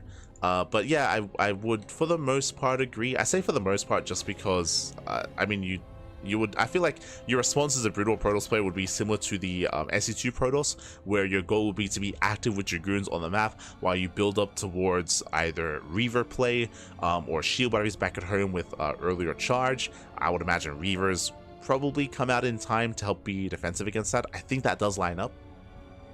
Similar to Colossus builds in SE2. But alas, again, Katz, I'm sure he's not too experienced with StarCraft Evolution. And again, Katz has been out of the game for a long time. This is more of a fun show match, not a serious one. So when it comes to any kind of like balance concerns or any kind of like competitive play, I would throw that out the window here. This is more for fun. I mean, hey, we were featuring these crazy like 4-player spoil maps, like a little bit more of a chill show match. And here we go. Lings are moving out. And again, like Blue Storm, I look forward to maybe seeing this in a future StarCraft Evolution League map pool. Like, it's the memories factor, the memories. For now, though, it might just be a short one. Lings, they do move out across the map. They chip away here at the natural. Base is under fire. Behind this, going for an earlier bailiness, so Katz is going to be committing into Ling Bane aggression. Pele looking to do the same. Let's go. If I remember correctly, they're meant to be like, is there not meant to be like, yeah, like this high ground up here? Yeah. That you can use to try to make your way into the main. God, it's been a long time. Been a long time. Boomer memories. I mean, it's not even that long ago, right? Like, again, 2016 was what? 9 years ago. Smurge. God, it's been that long. Since Remaster's been out. Aye. The memories. This is an awkward base. Okay. As Pili does head towards his third. Likewise, where the Bailing's going to Roaches instead. Ooh, Pili trying to rush into Roaches. This is a very greedy move here out of Pili to skip Bailings to rush into Roaches on a map like this while also getting to a third base. This should be punished. Pili, he should be punished here. Katz moving in, flooding across the map. Likewise, Pili trying to go for a counterattack, but Bailings are here, and Pili, he cannot engage. But he can catch reinforcements. He can try to. Pili moving in. Bailings, they get an okay connection, but not the best. Yeah, 3 Bailings go down. Out of 4 Bailings, no major connections. And Pili, he's getting away with this. His Lings are overrun, but Roaches are popping out. Again, this was a very greedy move here out of Pili, but I mean, it's working. So far, at least. And Katz, he needs to punish. There's so much pressure on Katz right now. He has to deny that third, as he is down a base. He gets us around. Bailing's rolling in.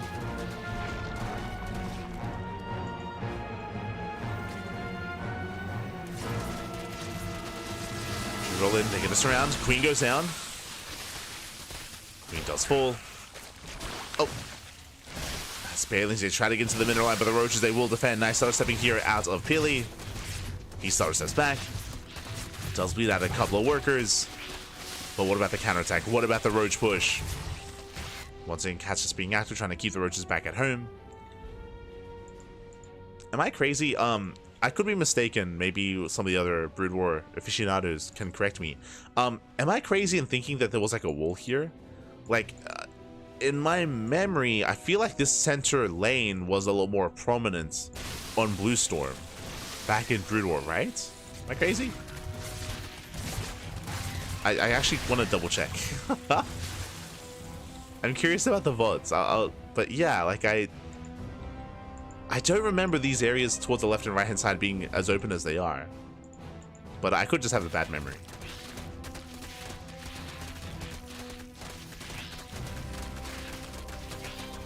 As Pili does almost get this around. Pili pulling away.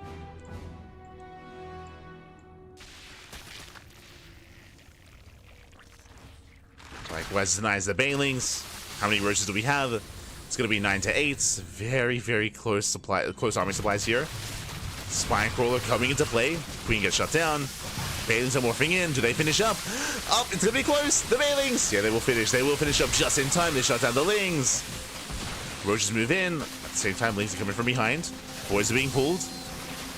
And Katsy does have the defender's advantage. Yeah, Katsy will defend. He will barely hold on here. He shuts down the roaches, shuts down the army, and gets away with his third. Peely, he does get into the mineral line, getting 5 drones. 6 more workers go down.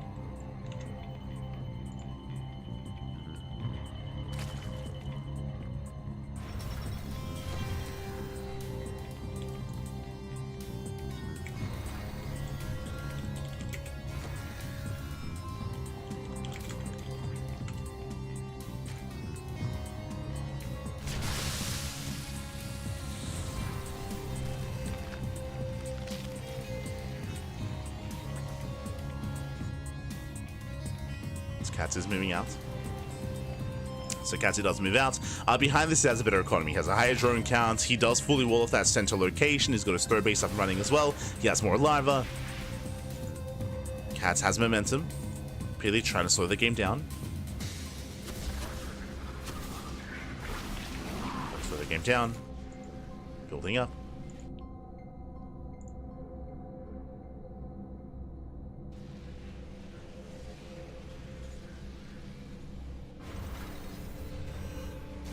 I'll look it up after this series, actually. Blue Storm.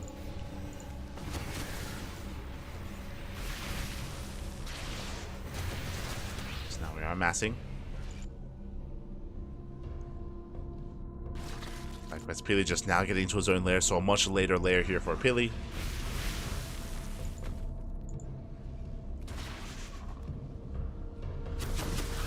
Oh! Nice catch on the Overlord. That's getting supply blocked.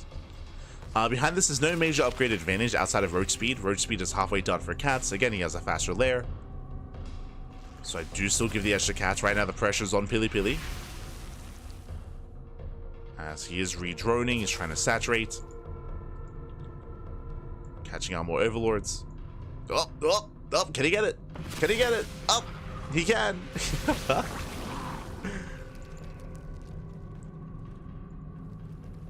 Another Overlord. Cats being like, este pinche Zerg maze. I just want a macro. Just want to make roaches. Meanwhile, Peely, because he's behind, it looks like he's going mainly Ling Ravager. These roaches, they should morph into Ravagers, and his goal as he hunts out another Overlord is to surround and lock down Cats.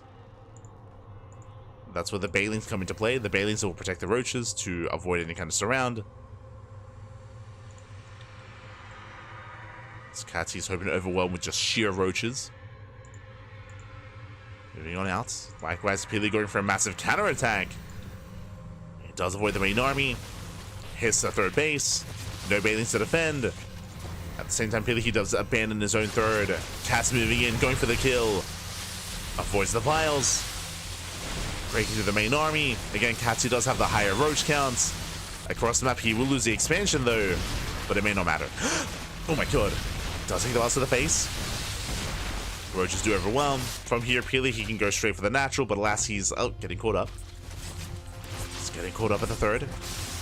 Another queen falls. Peely, the boys are being pulled. Roaches are reinforcing. Katsy will eventually defend. And he's now in the main. Now the final bastion here of Peely. Yeah, boys are being pulled, but these roaches, they should never be dealt with. Cassius has far too much. Across the map, he will lose that natural, but nowhere near as quickly. I say that. We have reinforcing roaches from Peely. Okay. Do I believe? Do we believe that? Oh, we have another roach. And bleeds out another. Katsy does kite back well enough. They should still overwhelm. Likewise, things get into the mineral line. More drones going to be going down. Cat's moving in. Again, he's got 11 roaches here. Even with these reinforcements, even with the boys. No shot. Oh. As miles they connect. Meanwhile, Cats, he will lose every drone. Every drone goes down. I had just assumed that these reinforcements would be enough, but no, Cats, I mean, he's running out. He has no more reinforcements. He has no more economy. Katsy gets surrounded, but he will clean up every single drone. And 0 drones left on the map. GG gets called. Cats will overwhelm, and Cats, he will take game number 5. Does fight back, and the end scoreline will be 3-2. GG. Whew. GG, well played. Congratulations to Billy Pili as he will claim the series, but a shout out to Cats for fighting back and for making a series out of it. Do appreciate it. Oh, do appreciate.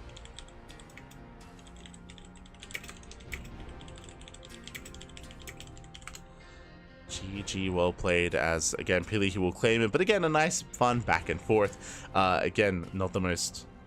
Oh. Nice fun, nice fun back and forth. Again, more of a fun show match here, and a shout out to Dave Tessa. Dave Tessa, he did facilitate for the show match. I believe called it the Kirktown Ready Room number 2. So great to feature these 2 players once again. GG. GG, well played.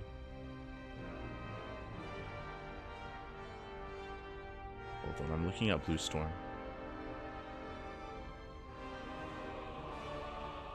And yeah, I'm not crazy. Let's go. Let's go, Bobby. Let's go. Where am I? Hold on. So, coming back in. Actually, you know what? Coming back into Blue Storm. Let's do this. God, I was losing my mind. I was curious if they had changed. I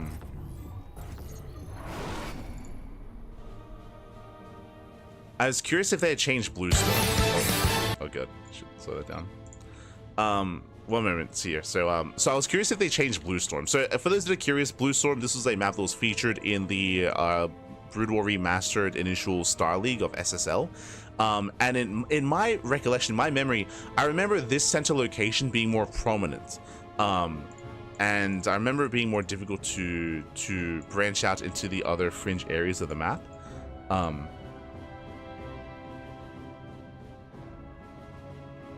Did Effort and Hero play on Blue Storm? They didn't.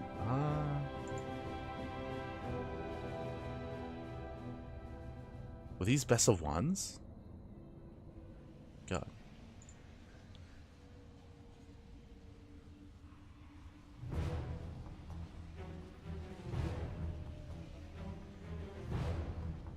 Okay, hold on. And in Brood War, nah, it does look. I think these are meant to be ramps. I'm looking at the sprite. I'm looking at the Brood War sprite. God, I'm just trying to find old VODs. But I think this is correct, what we're seeing here. When do they play on Blue Storm? I have Shaq versus Pretty.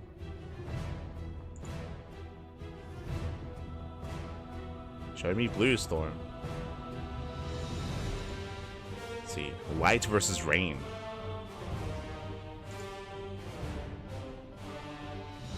They're not playing on Blue Storm, so I'm like sifting through VODs. Next time. But yeah, I think in my memory, I'm like mixing together 2 different maps. Probably. But regardless, GG. It was really cool to see, and I look forward to seeing more of Blue Storm, to be honest. I'm assuming that it will eventually be like ported over and applied into StarCraft Evolution League. So I look forward to it. I do look forward to it.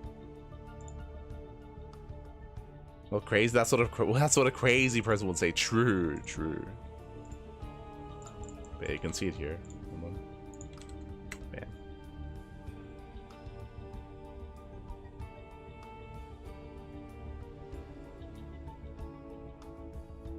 But yeah, really cool to see once again. The memories. That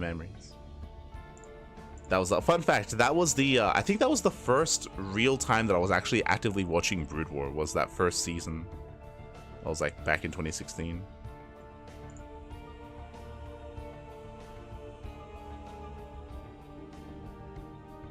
Sorry, that was 2017, my bad. 2017. Yeah, SSL Classic Season 1. I'll give you guys some links in the chat if you're interested. Bam. One of the OG SSLs.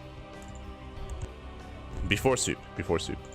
And I guess during the era of Sonic Star League. But but with that, GG well played.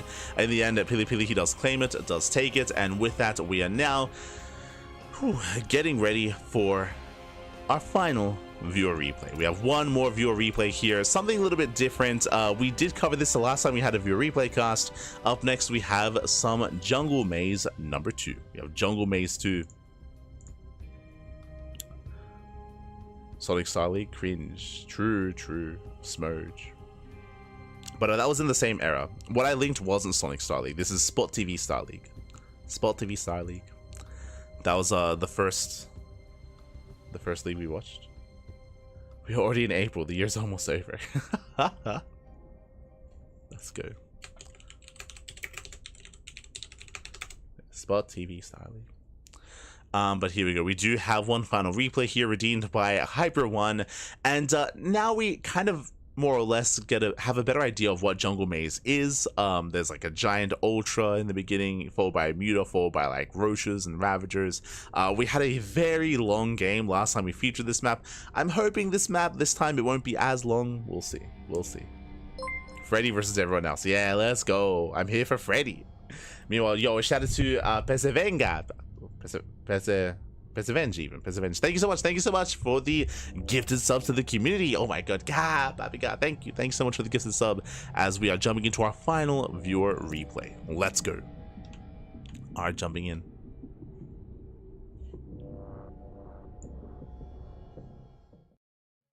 Jungle Maze 2 featuring Freddy and Lily.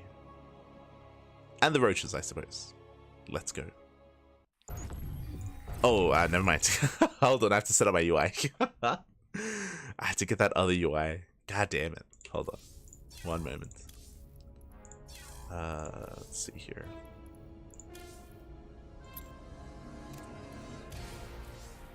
Okay. Let's go. And Lily. And we're going to be featuring some new players this time. I think last time there was Lambo and Showtime. This time, who do we got? As spawning in the top right-hand corner, we do have our Norwegian Terran player. Hey, spawning into a similar location they did last time, we have Yorberg Chris, top right. Next to him, we have Macro. This is a player that I'm not familiar with, so we have Yorberg Chris alongside Macro. They are going to be joined forces here together, potentially. Likewise, towards the center, we have Ilias. We have Ilias towards the center. We have a Hydra next to Ilias for the first time. Going to be featuring him here in the Jungle Maze. We have Zaun, not to be confused with... Sorry, we have... Not to be confused with Zaun, we do have Azura. Here towards the left hand side we do have I Love You. I don't know who this is, who their ID is, but okay, I Love You here, left hand side. Towards the center we have November. That's a name I haven't seen in a long time actually. Validity Gaming, that's an old school player. November in the center. We do have Saskrima towards the center as well. Likewise, bottom left we do have Hunted Swarm. Hey, we've been casting Hunted Swarm recently. Hunter Swarm is bottom left. Center, we have you, Australian Terran player. Do you have you? On the right hand side, we have Flexi, I believe Canadian, I want to say. We have Flexi on the right. And we have Durmat here on the right hand side as well. Here we go. Now, for those that are curious, again, this is an FFA. FFA here. Teams can be formed, alliances can be made, alliances can be broken. And we'll see how this all does come together. Oh boy.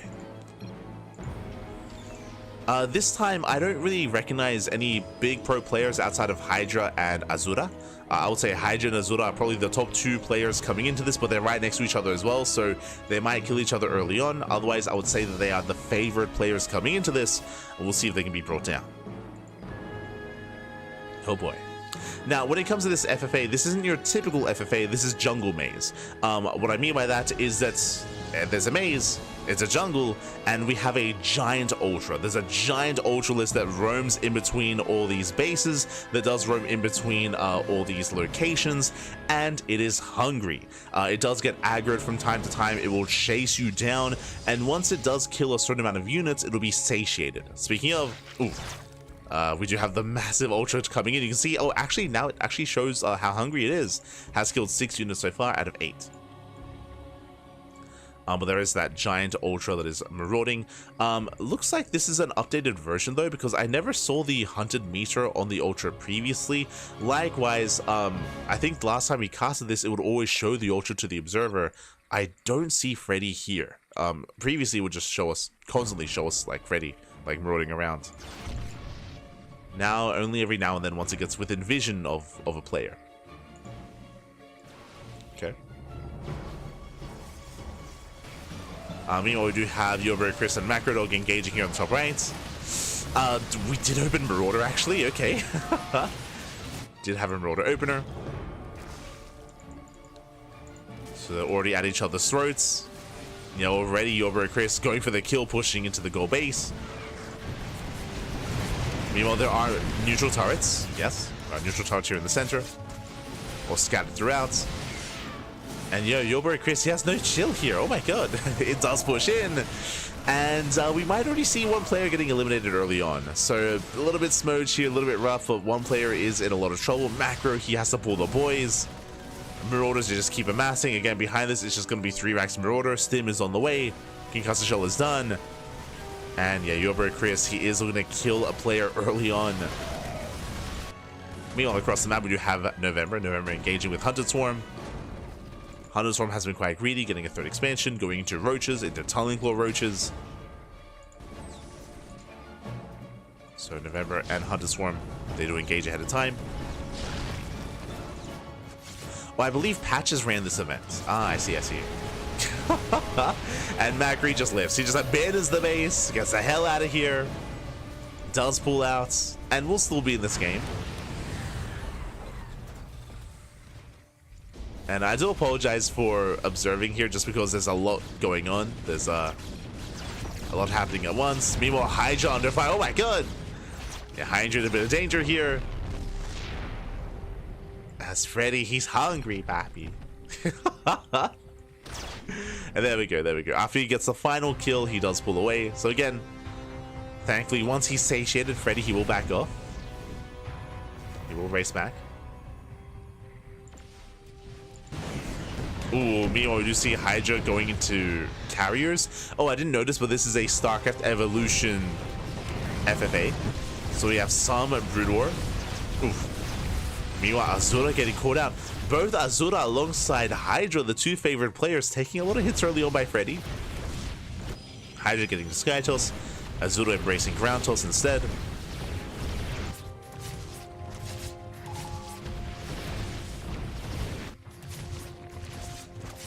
Now, I don't know the specific stats, but apparently at nighttime, Freddy is more dangerous. I don't know if maybe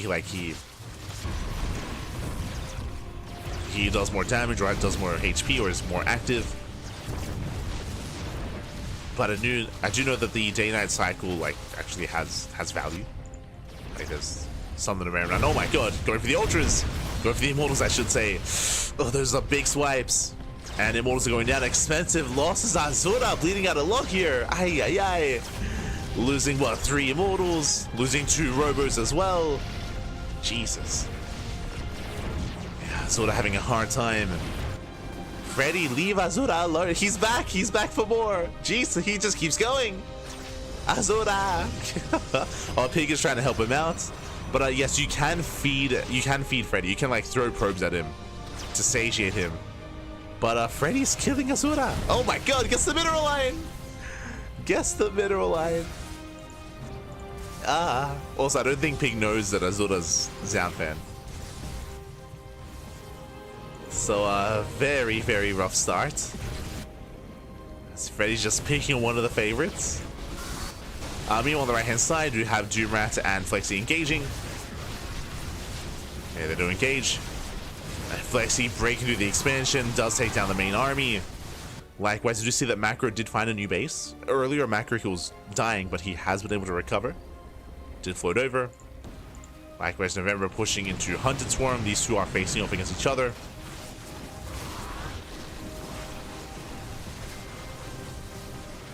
As Flexi is moving in. And Doomrat, he might just go down. Yeah, there it is. Doomrat, he does tap out. He's going to be the first to be eliminated. And Flexi, he takes control of the central, the bottom right-hand corner of the map.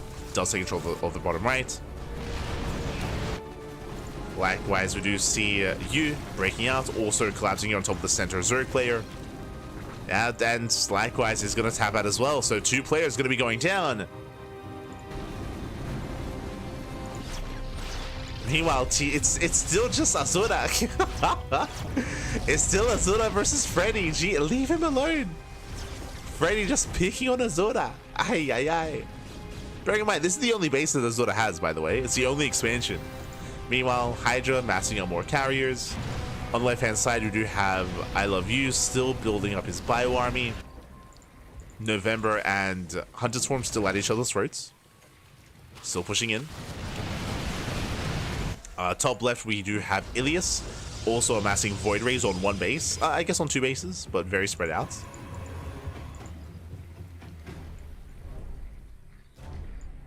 But Ilias does have a 2-base setup.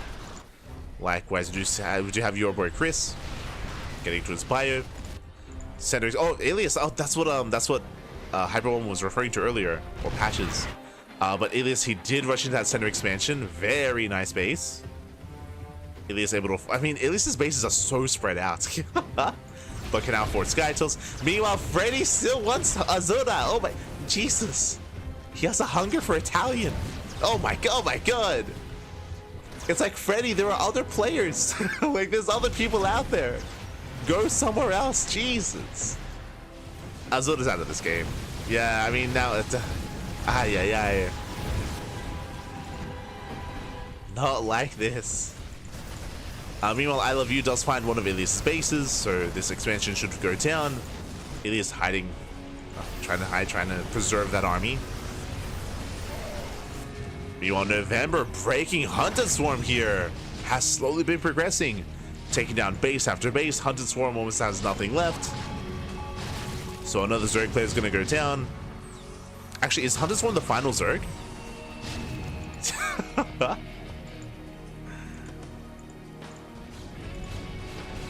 Sort of saying, please, por favor, leave me alone. I just want to live. Here, you can see here, Azura does find another expansion. So, Hydra's being nice. Hydra does allow Azura to just like walk through and take another base. That's what they all say. Kappa. So Azura will live. Has, in a way, abandoned this location. You, likewise, building up bottom right, getting into a bio-based army. Yeah, Azura, the refugee. Well, the difference here is that Chris did bully Macro at the start of the game. Azura just got bullied by the map. Like, yeah, just Freddy just bullied Azura out of this game. Crazy. Meanwhile, speaking of bullying, November just hunting down Hunter Swarm. Hunter Swarm does have another expansion, but yeah, it's not looking good. You know, Freddy on the hunt. Do have I Love You moving in. About to engage with Hydra. They're about to engage.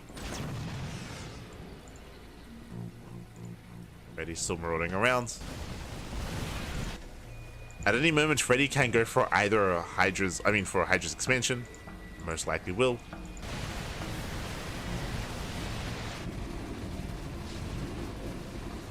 Hunter Swarm still technically in this game with one base mining. Freddy finds an expansion. Azura is hurting here. And I Love You, do we go for Hydra? Do we go for Azura? Where are we headed? Where are we headed? No, he's going for Azura. No! Azura, GG, one of the favorites, taps out. Does tap out. He's out of this. I Love You does bring him down. Oh, looks like you just ran into November. Oh, the Terran players, they made a pact. The only Brood War players, there you go. So November and you, at least for now, they have a truce. Oh my god, as Freddy does run into November, catching out tanks. Just a handful of them. Freddy is satiated. Meanwhile, now that Azura is out, Hydra has to go up here against I Love You. Mass carry moving in. Oh my god, the turrets are crazy. Jesus, the turrets have so much range. Oh my god. What was crazy is that the turrets did more damage than the bio army. That was insane. The neutral turrets, I mean. So Hydra forced back. Ilias taking more bases. Ilias amassing up a mass Void Ray army in the center of the map. November pushing into I Love You. I Love You, oh, a bit of an F2, rotates with the entire army. And this is actually helping Hydra. Now pressure is off of Hydra. I Love You has to respond. Oh no, not another. Yeah, Macro is in a bit of danger here. Freddy has found Macro. Wait, Freddy is such a bully. I Love You moving down the ramp. Tanks not quite in position, so gonna be a better trade for the Bioterran. Oh, tank blows are gonna be brutal though. Massive tank shot. Oh my god. Yeah, tanks they shut down the bio. Better positioning there from November. November moving in.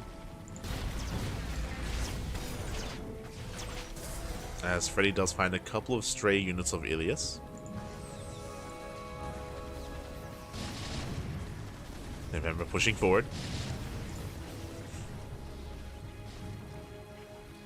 Hungry for Italian. He was very hungry for Italian. He was.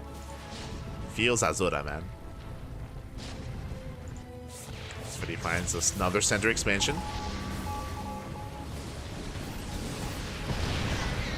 Love You moving in.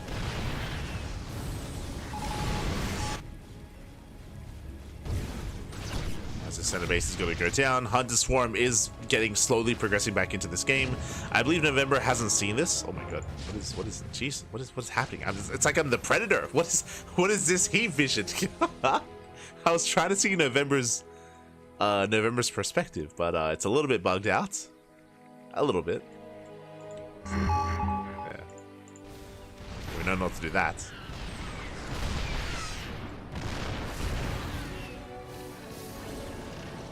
As oh no, November does find Hunted Swarm. He's like, hold on, you're still alive? So Hunted Swarm looks like it's going to be the next to tap out. Does not have an army. Freddy does find one of Hydra's bases.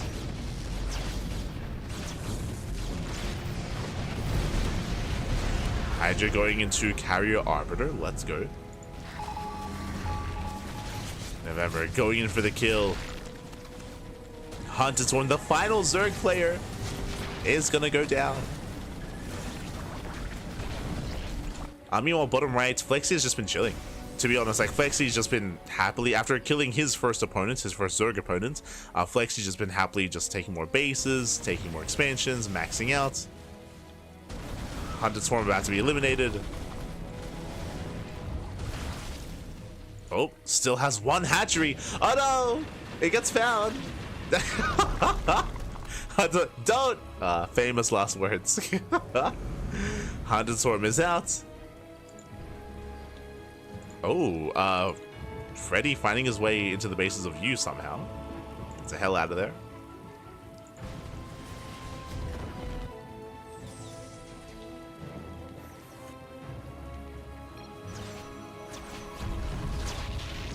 Freddy is roaming.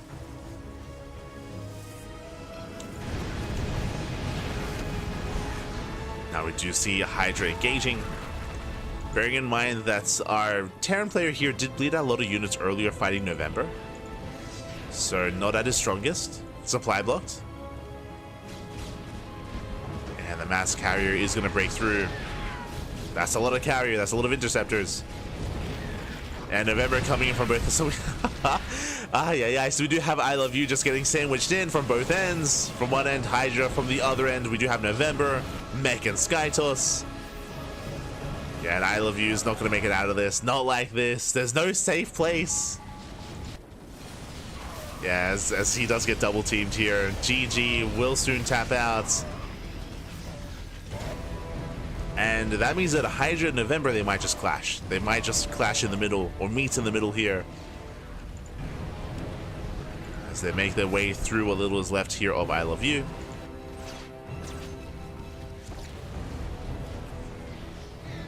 And what's funny here is that they have no idea. They're both probably thinking, yo, we're pretty good. Like, we just shut it. We just forced him to GG. That was crazy.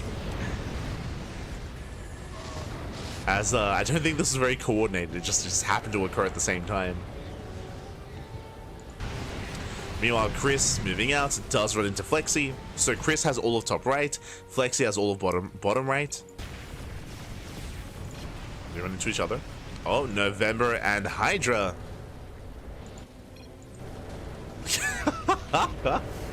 Want to be friends? Stop killing me. True, true. After these two bases. A very shaky alliance is being formed. Yeah, there you go. November's like, I just want a base. No. No, I say. You know, Chris moving in. I do favor Flexi here with all these storms. Yeah, storms, they pop off.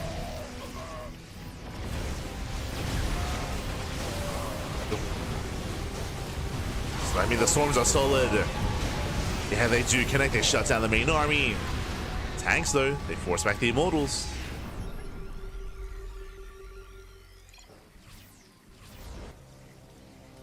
Yeah, Hydra, he stands his ground. It's like, no, I will not give up on these bases. I mean, November still has another expansion here, by the way. There's still another base yet to be taken. Likewise, I mean, November is also stifled because November did agree not to attack you.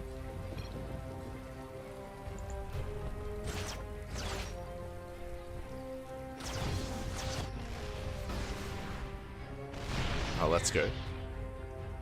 In FFAs, I mean, FPS can be an issue, 100%. 100%.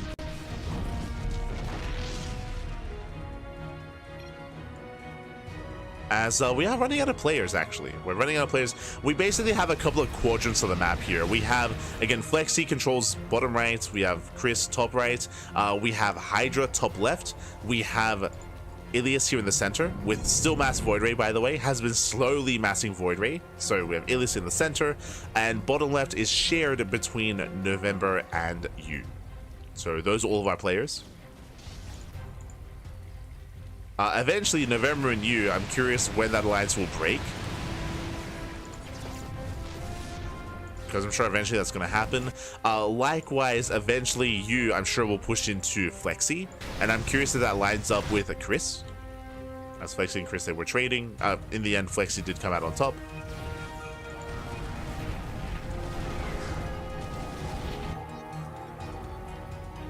Flexi marauding around. I guess macro is still... I did gloss over macro. I did, as macro has just one base. Nuke on Ilias. Uh-oh. You going for the nukes? Oh no. Oh no! Oh no! The nukes! Okay, they won't connect. Whew. Yeah, they graze the mothership. Oh my god, Flexi running into Ilias. I'm sure they were both looking for the ghost. Oh my god. As Freddy does engage.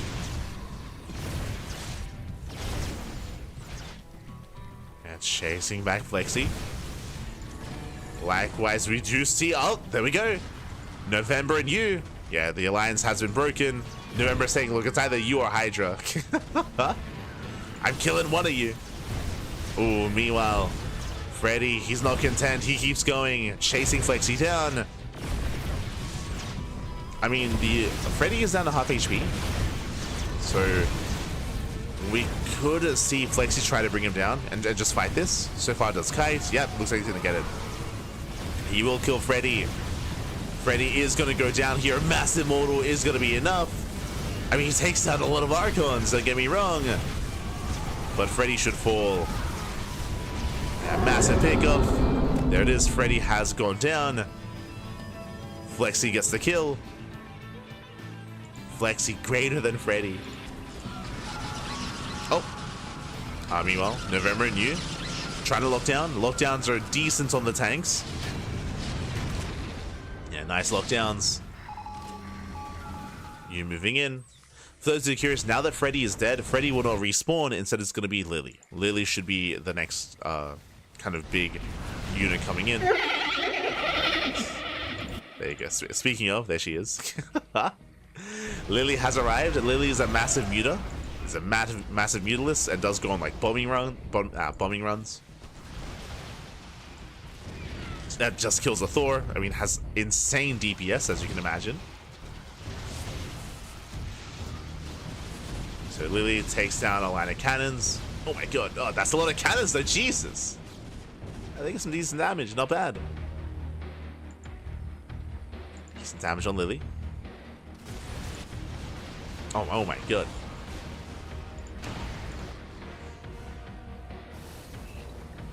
There's Chris moving in. Wants Ilias. Now, Ilias is max, that is true, but it's massive Void Ray. It's not ideal. Going for the Thors. And there's not that much anti-air. Yeah, the mass Void Ray will come out on top. Oh my god, the lasers are crazy. Yeah, lasers are insane, and Chris will lose everything. Tanks go down.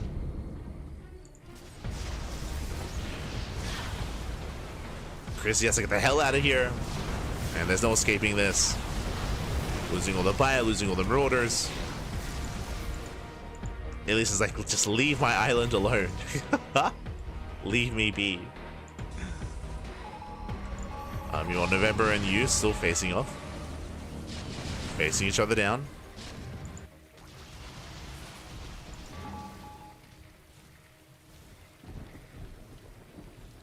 Now, November does have more bases, so November has a greater economy than you, I believe. You does have ghosts, and I do appreciate the usage of the spellcasters a little bit more, so I would say it has a more efficient army. But we'll see how they clash.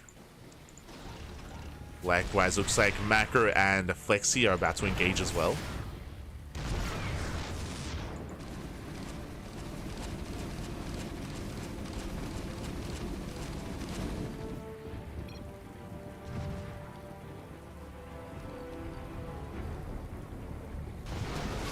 Oh my god. Really does rush through Macro. Flexi hasn't really responded to Macro's aggression, which is interesting.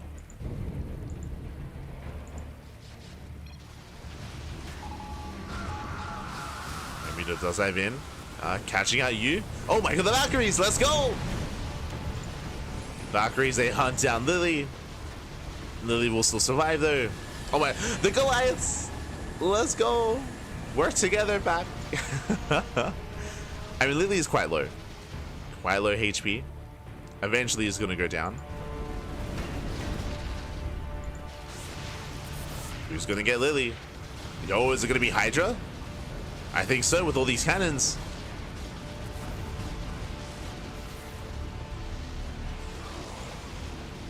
It's gonna be close.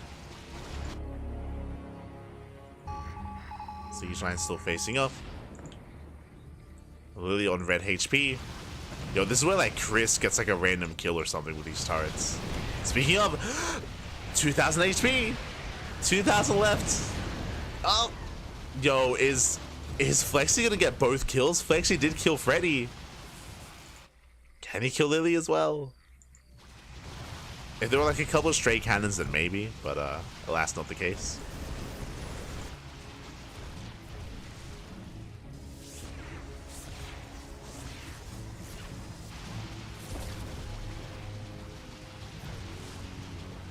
Does fly overhead. Catching out a couple of tanks, a couple of turrets. Oh. Chris doesn't quite engage. November sneaking up here on you. You, no vision, no skin. Who skins first? Give us the skin. Lily moving in. Void Rays to do engage with the cannons. There's a skin. Massive tank's gonna be going down. And Hydra's trying to hunt Lily down to try to stasis. November breaks through. November does break through. Mass Void Ray taking down some of Flexi's bases. Nice lockdown here. Actually does delay. But yeah, you is dying. The cannons! Oh my god. Less than 2k HP. There's a lot going on right now. But I want to see who kills Lily. And it might be November. Okay, Goliath shot's going off. Still not. Yo, does you get it?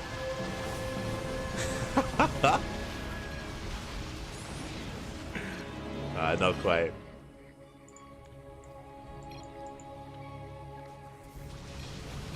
I like that how they're publicly talking about killing Hydra. Oh, all going for Ilias. Lexi racing back.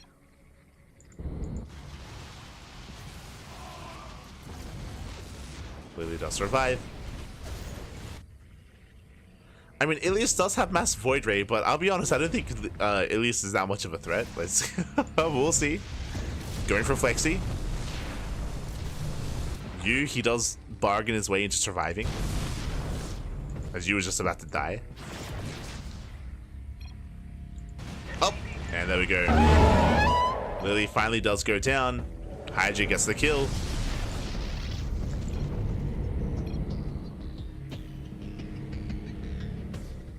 Flexi has lost a lot of bases here to the Void Rays.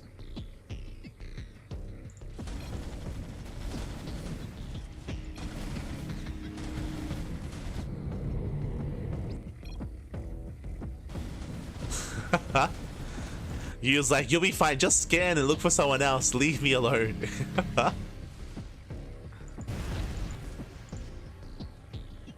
Yeah, Yu's barely in this. I mean, Yu doesn't really have much of an economy, has a standing army somewhat, at least, and can maybe recover. Yeah, Lily has gone down. Coming into the late game here, I think I favor Hydra over everyone when it comes to the late game army compositions. There is mech, that is true. I guess it depends. I can see a world where some of these Terran armies can work together to bring down the carriers, for sure, 100%. Like with Mass Goliath Thor, like depending on, like, at the end of the day, like FFA comes down to like alliances, right? Like FFA comes down to who works together, who doesn't. Because even with Mass Carrier coming into the mix, like again, Goliath Thor, like in unison can bring him down. Right now, they're all teaming up on Ilias. Ilias stuck here on the island.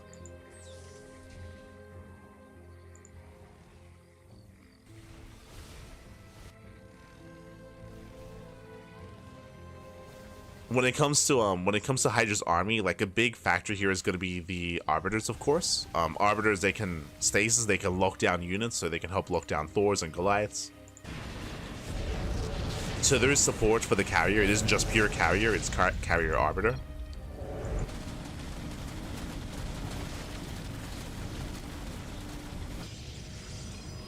As eggs are spawning. I actually haven't seen this before. Last time we only saw the roaches, or like the ravagers morphing in. But I guess they're like eggs? Question mark?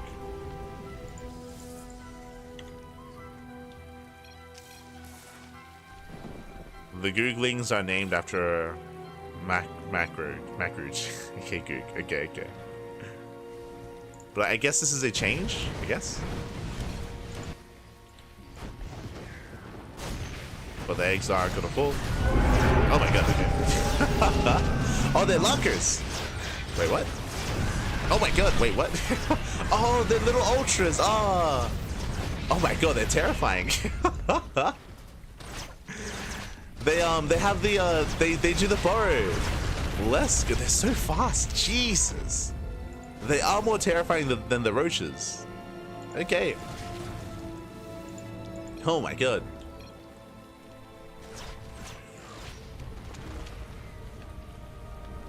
But yeah, they have the the burrow charge. Let's go. As they're getting a little bit bigger. Oh my god. And November does run into one of them.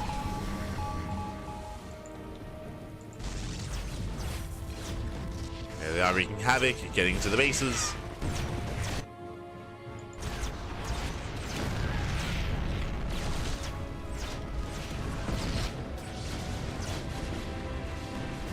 As Hydra's still flying. There we go, Hydra kills one. Apparently the Googlings, they're getting stronger. Okay. Running into Flexi. Another one goes down. Oh!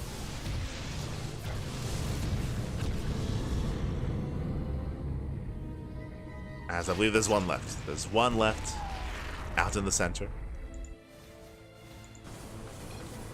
You has Mass Marine. Let's go. Now, with all these Valkyries, honestly, you could also kill the Mass Void Ray in a couple of volleys. So that's a terrifying anti-air army.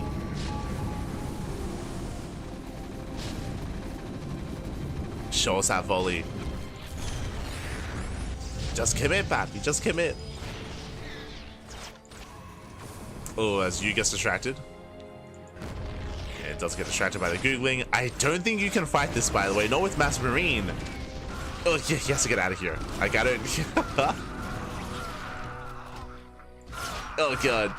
Yeah, Mass Marine does not scale well. Not against this. Oh, God, he's going to lose everything. Everything's going to go down. Yeah. Googling does pull away. Likewise, Flexy running into Chris. Googling from behind. Oh my god. As it looks like it's finally going to go down. There we go. The final one does fall. Oh, we missed it. Oh, there was some Valkyrie volleys. Valkyries, they popped off. Can you see just how much damage the Valkyries did? But oh, they can heal. True, the healing pads. I forgot. The healing pads. Never mind. Wait, healing pads are cracked. So Void Rays are topped up.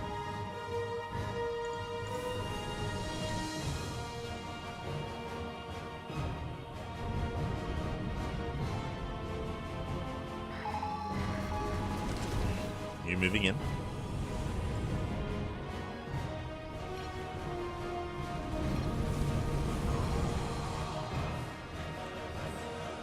Does move in.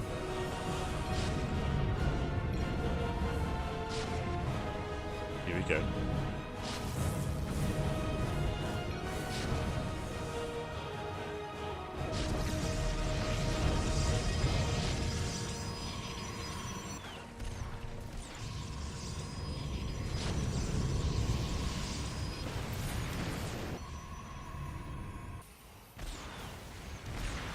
Macro.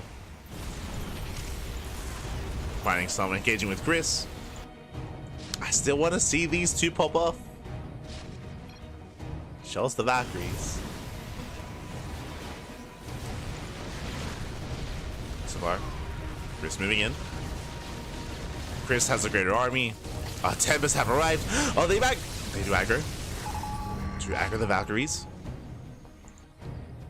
This army is mainly battle mech, like Hellbat Cyclone.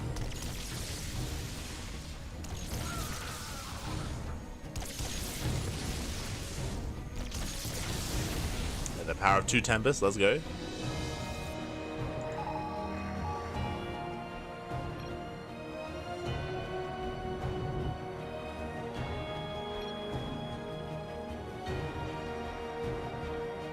She is going to be forced back.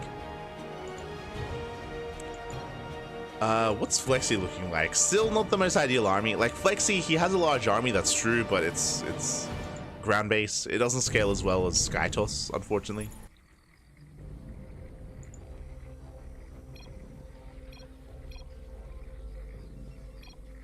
You know, Hydra. Where's Hydra? There we go. Let's look for Hydra. Oh, going Mass Dark Archon. Let's go. Let's go.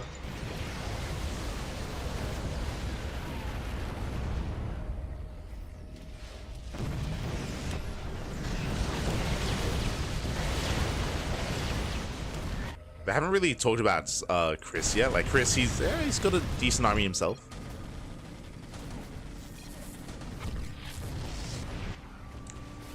So Chris does break out.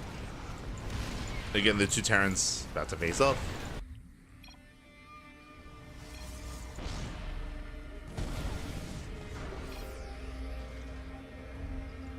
November does run into Chris. Okay. Does run in. Chris has to engage. This time he's gonna get choked up. A lot of Goliaths stuck in the back line. Who shoots first? Oof. November does shoot first. Shuts down the tanks. Oh, Chris is in trouble. Yeah, Chris is in trouble here. Likewise, November overextending. Goes overextend. Bleeds out a lot of Goliaths. Has to back off.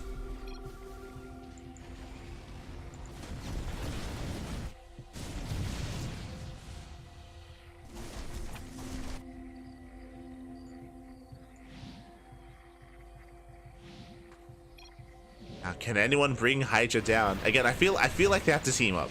If anyone wants to beat Hydra, some of the Terrans have to team up. I really don't see Mass Void Ray bringing Hydra down, especially not with the stuns. Maelstrom, right, from the Archons.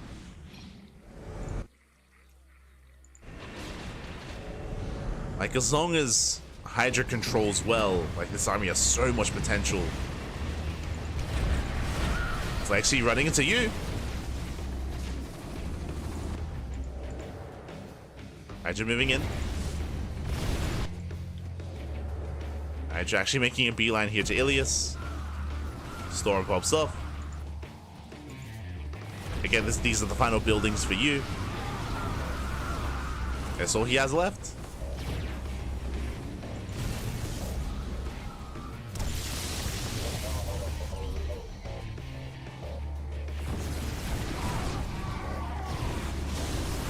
Oh god. Yes, eventually he will be broken here.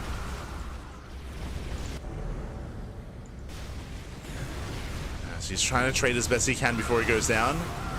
Takes some massive storms to the face. Oh, Hydra moving in. Does try to engage. Has to respect it, has to back off. It's one of those things where, like, Ilias, all he has to do is defend this location, right? All he has to do is defend this space. He has mass shield battery. True, no detection. But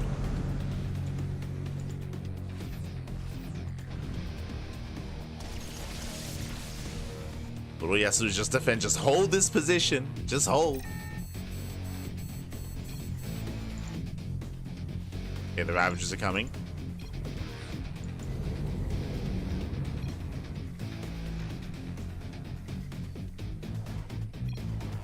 Maelstrom only works on bio. Oh, okay. Never mind. Wait, so what can the Dark Archons do then? They can feedback, right? If they're not here, I mean, I guess they can mind control. I guess true. They can mind control. Suddenly, I'm less convinced by this army. If the Archons can't Maelstrom, because they're up against Mech and they're up against Skytoss. So they seem a lot less effective now.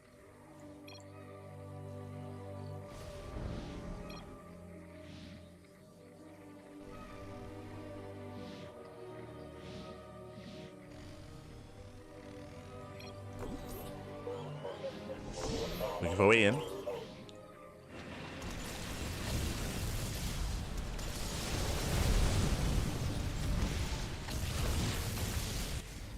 Looking for a way in. November going for Chris.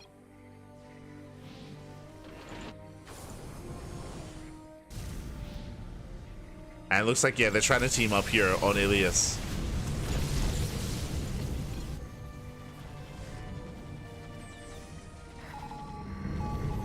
Thanks, see, oh my god, massive tank voice going off. The tank range. Yeah, they're just ganging up on Ilias. Flexi, oh, engaging with November.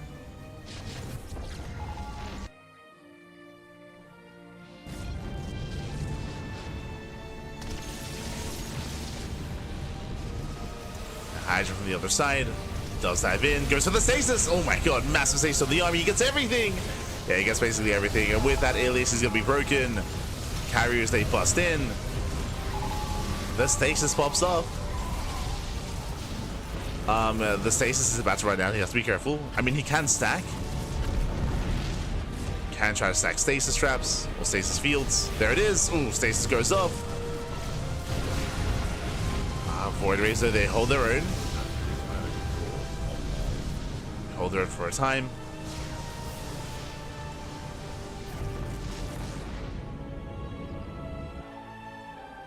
November did back off. November pulls away. And Ilias still has a decent army. Still has a decent amount of Void Race. Yeah, Hydra's like, well, so let's just back off.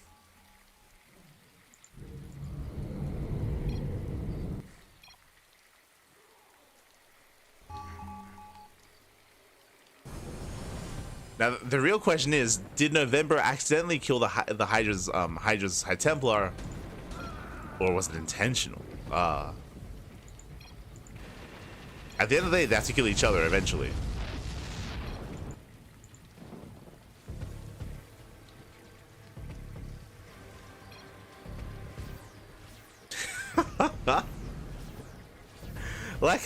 I like how you is trying to bargain. You has nothing right now. You has like one base, has 3 SCVs. Oh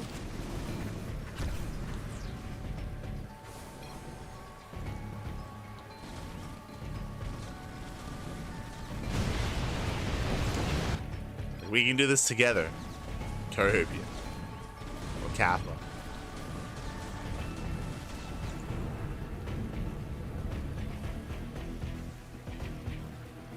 I'm still facing up.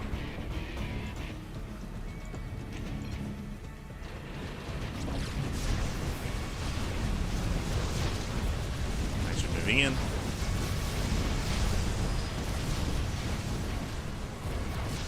Ilias with the final stand here on the island. Oh, meanwhile, Chris in November. Up. I think they had like a shaky alliance earlier. I guess not anymore.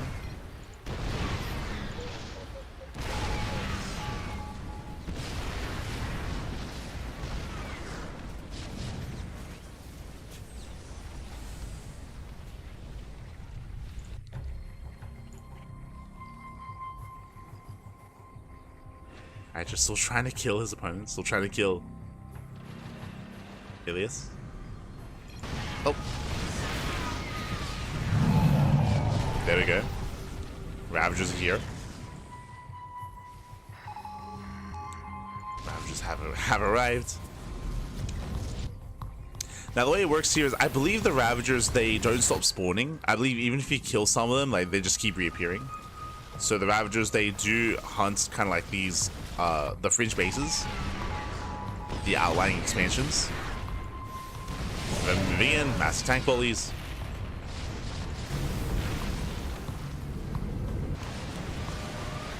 Tank volleys going off. Nuke here on November. November do they notice? Oh my god. A lot of tanks go down. Nice catch.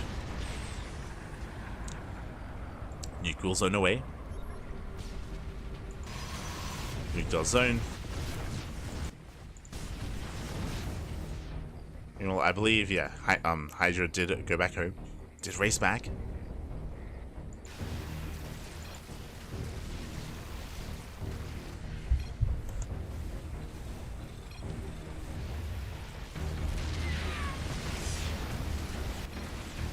And basically, this is almost like I guess like in a battle royale when like the fog arrives and like the map gets smaller. That's basically what's happening here. So all these fringe locations, they're going to be forfeits. We do have Flexi fighting with the Ravagers, but they're going to have to evacuate. And speaking of that, Pig just said it. Yeah, the struggle that closes in the battle royale, pretty much.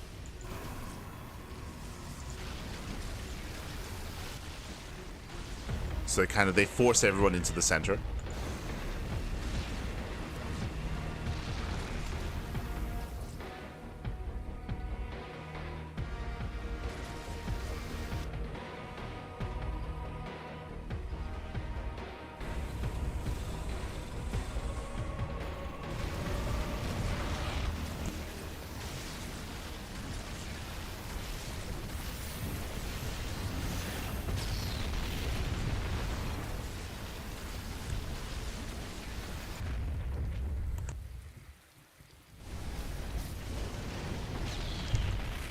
So there's still no major clashes. Like right now, everyone's just kind of shifting around. We have your bro Chris suddenly in the center of the map. Like he has migrated over, so he has the center bases.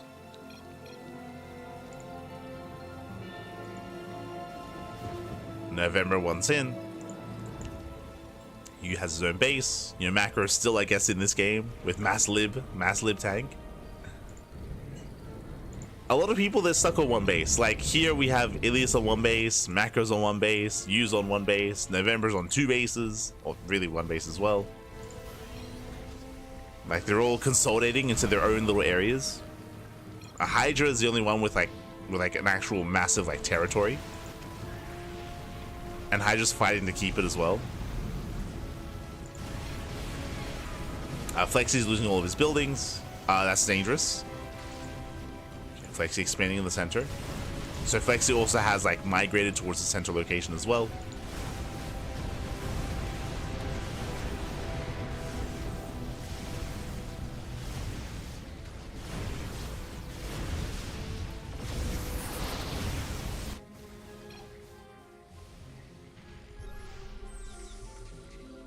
Oh. These tanks are moving in.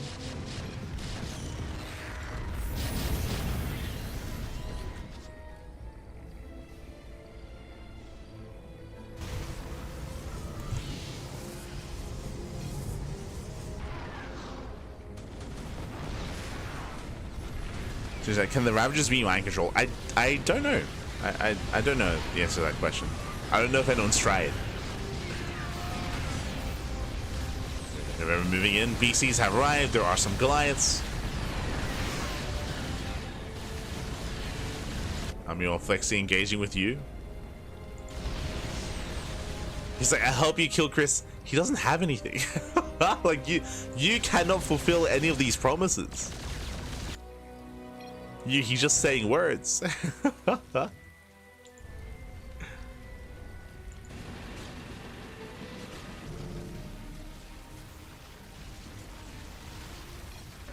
His base is falling.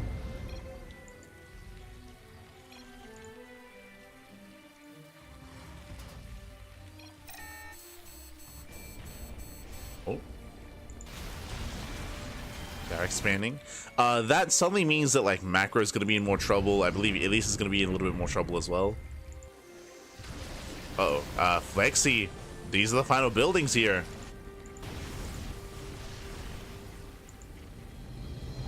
Flexi has to be careful. There you go. Taking another Nexus.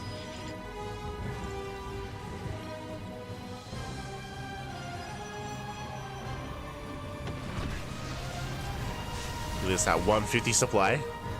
Still just stacking.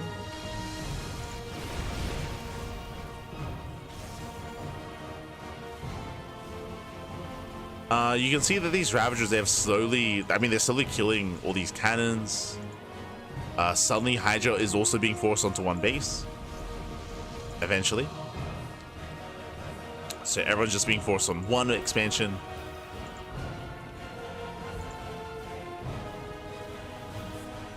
And I still favor Hydra, and like again, unless people kind of team up on him. It depends. Like, I also favor Hydra if he can land those stasis traps or stasis fields. If not, I mean, this could still just go either way.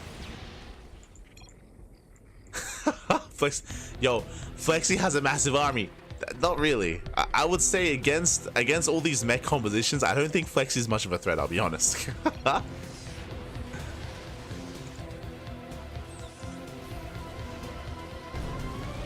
So Flexi comes out of left field and wins the entire game.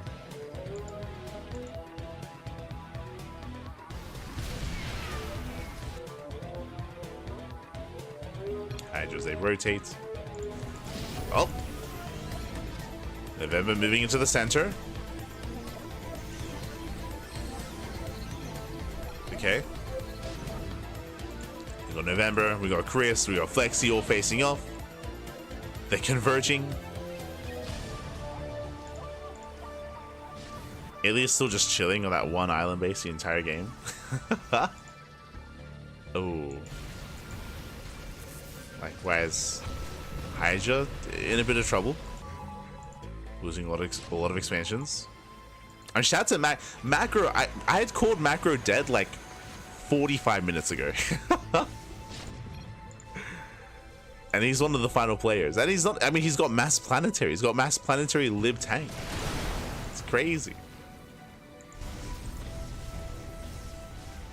He can persevere. He can survive. Oh, meanwhile, that Archon count has been thinned out.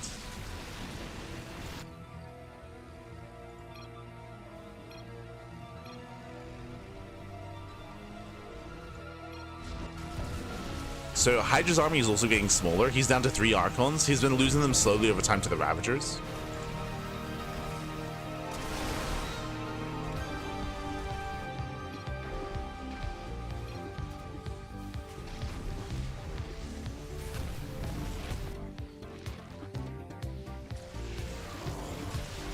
Yeah, these Archons are getting cornered. Oh, that's the Maelstrom. So let's use the Maelstrom.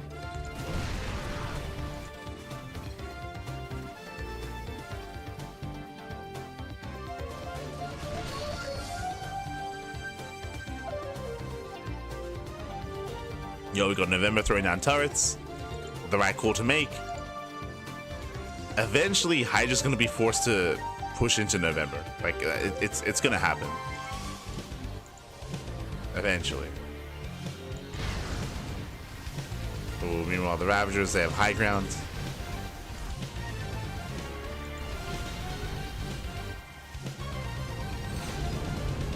They're still defending.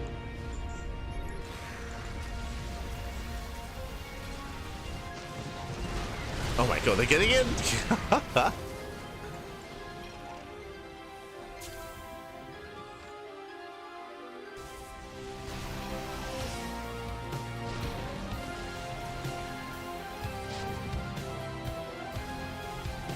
The Roaches are patrolling.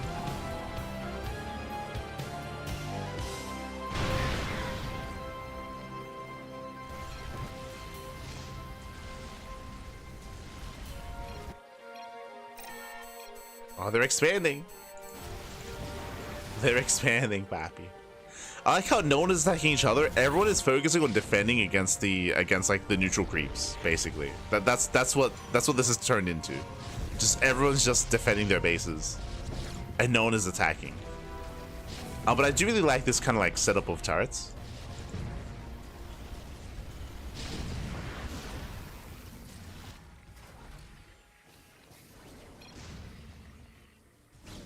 Like, the meta here is just turtle up and just survive against the creep.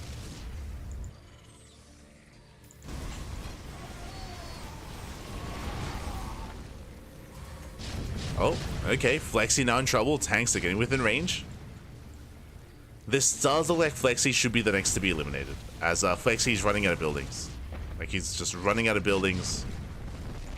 He's being forced out. Wow, you is gonna outlast Flexi. Crazy. Flexi, he had the opportunity to kill you earlier.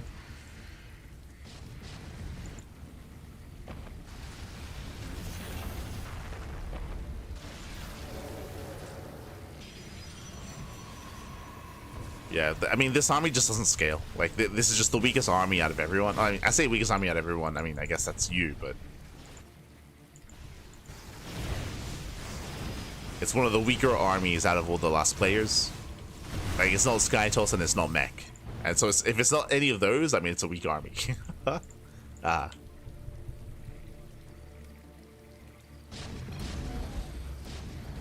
Looks like Flexi's just gonna go there. Yeah, final building, ooh, is almost going down. Flexi's got this. He's got 3 pylons and a cyber core.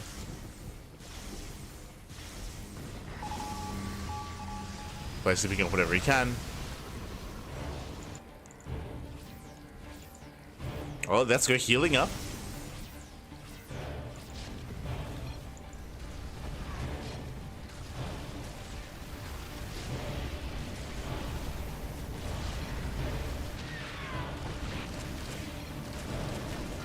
Use bases under fire.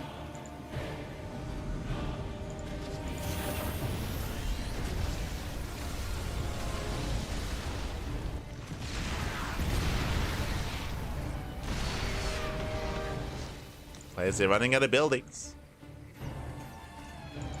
Oh no.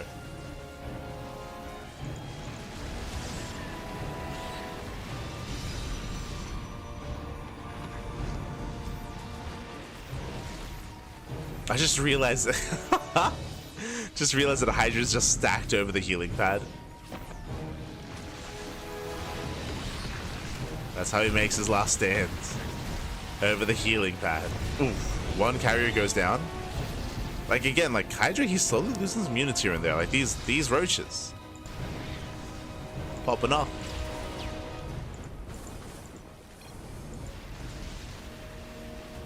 Oh, going for the Nexus.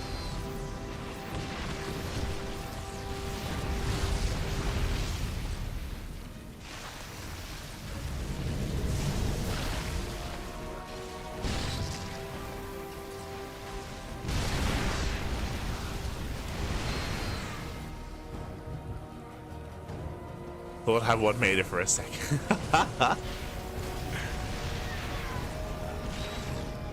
Not like this. Jeez, they're huge. Oh my god.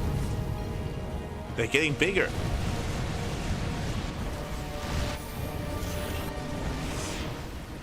You finally evacuates. Flexy's still in this. You and Flexy might be forced to fight. In a head-on fight, I actually don't know who wins this. Like EMPs, oh sorry, lockdowns could win that fight for you if they face off.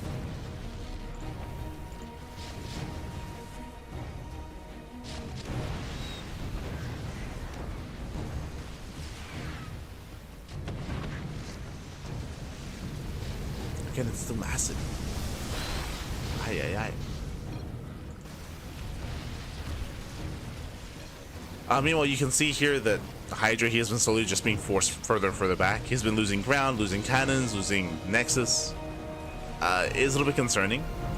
I mean, the problem is that, as they've been kind of pointing out, Hydra's off towards the left-hand side, so he's been under more aggression from, like, these roaches. Meanwhile, November is in the dead center, so has been left alone. November might win this, to be honest. Like, has been left alone for the most part from the neutral creeps.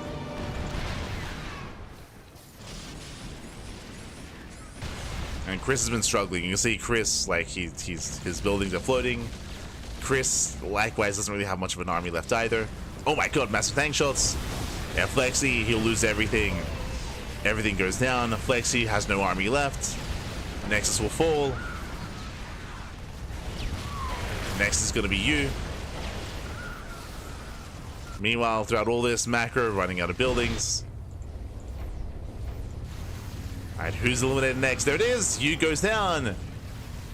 Yu is finally out. Flexy down to 2 pylons. That's all the Flexy has left. 2 pylons.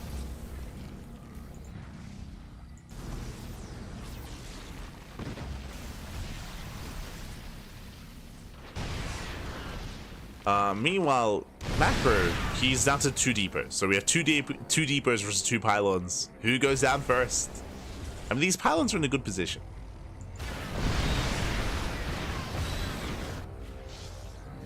Ilya's still standing strong.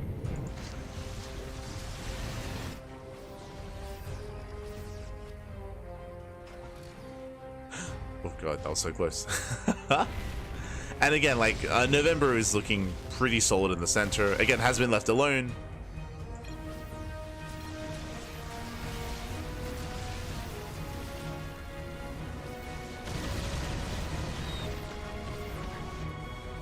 November.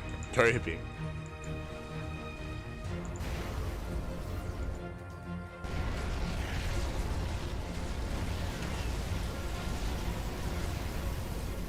It's moving in.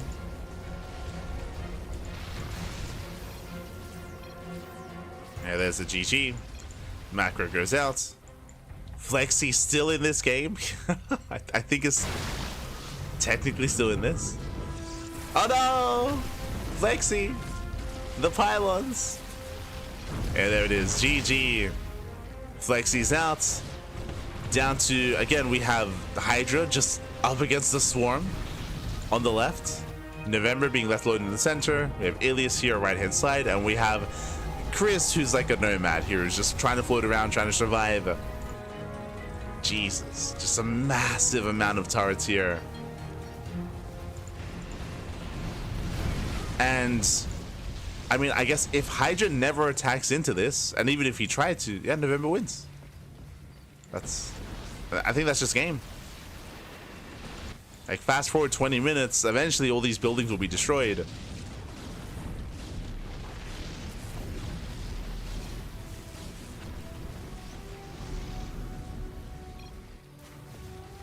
Yeah, Pig is letting them know. But yeah, like, November is safe here.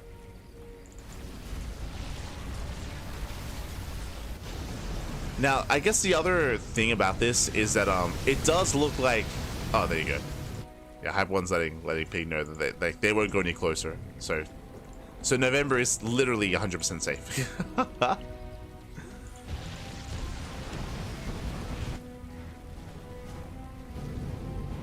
Now, what I was going to say is that the other thing to bear in mind for Ilias is that it looks like only one roach ever spawns in. So there's only ever one like roach like attacking at a time, or maybe I guess two. But there's never an overwhelming amount happening here. So because of that, Ilias can potentially like survive forever.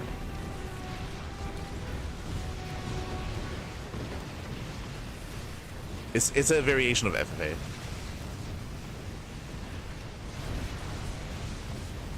The propaganda, yes, the propaganda.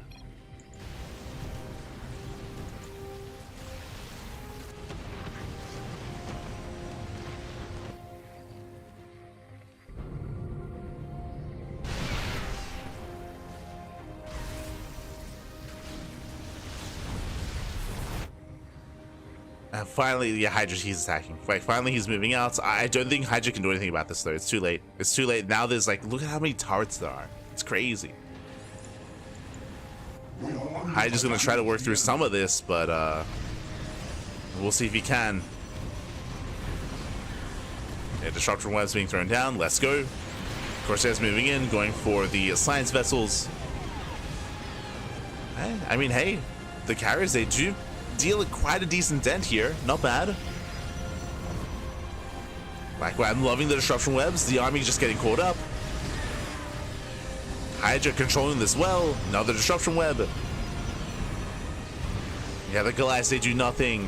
Think of this like a blinding cloud, basically. Like disruption web. It means that these Goliaths, they just cannot attack. They do nothing. Oh my god. Disruption web is crazy. That's insane. I was like looking at all those turrets. I was like, there's no shot that Hydra breaks through that. Likewise, he throws down his Nexus, just forcing his way in. Nexus gets thrown down. Chris is out. Wow. I mean, I was favoring Chris's army. Sorry, I was favoring Hydra's army, but not this much. Oh my god. He just dominates. That's crazy. GG. Just straight up dominates the center here. Just again, non-stop disruption webs on everything. And that was very efficient. That was insanely efficient out of Hydra. And with that, Hydra, I mean, now he's safe. Now he's safe in the center. It comes down to 2 players left. It comes down to Ilias and Hydra. Now, as amazing as disruption webs are, and I mean, they have been amazing. Okay, there's a world. Will the roaches ever hit this? Will they ever strike? The armor supplies are comparable. Now, disruption webs, unfortunately, don't really work here on void rays.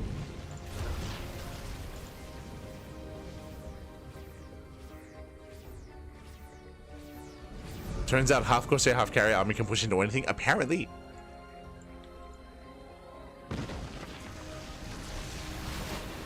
Oh, what about the void rays?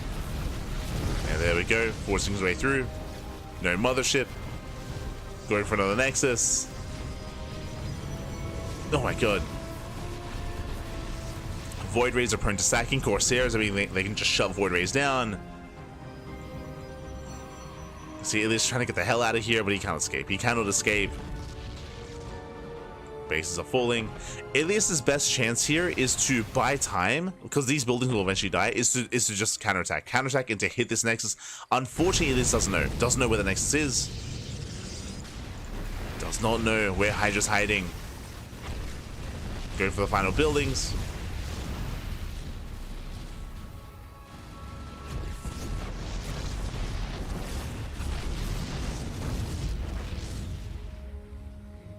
Yes, I have gained new like appreciation.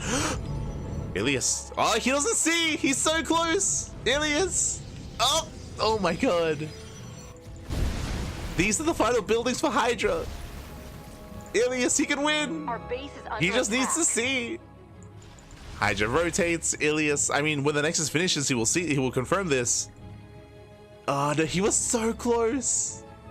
No. And he moves out there to GG. He loses the final building and he's eliminated. Hydra will take the game. And Hydra will be our Jungle Maze number 2 champion. GG. Oh my god. GG.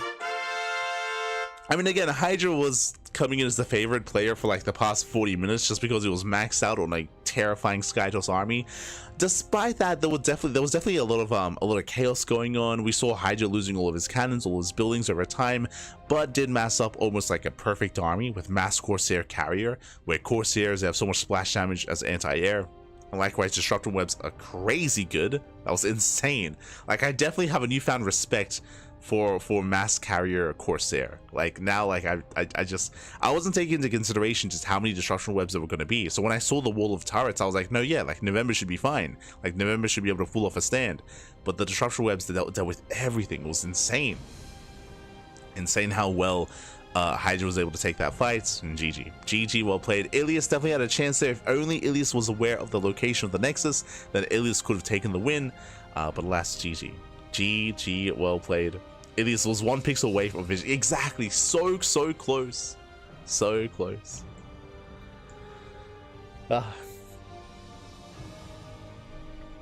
GG.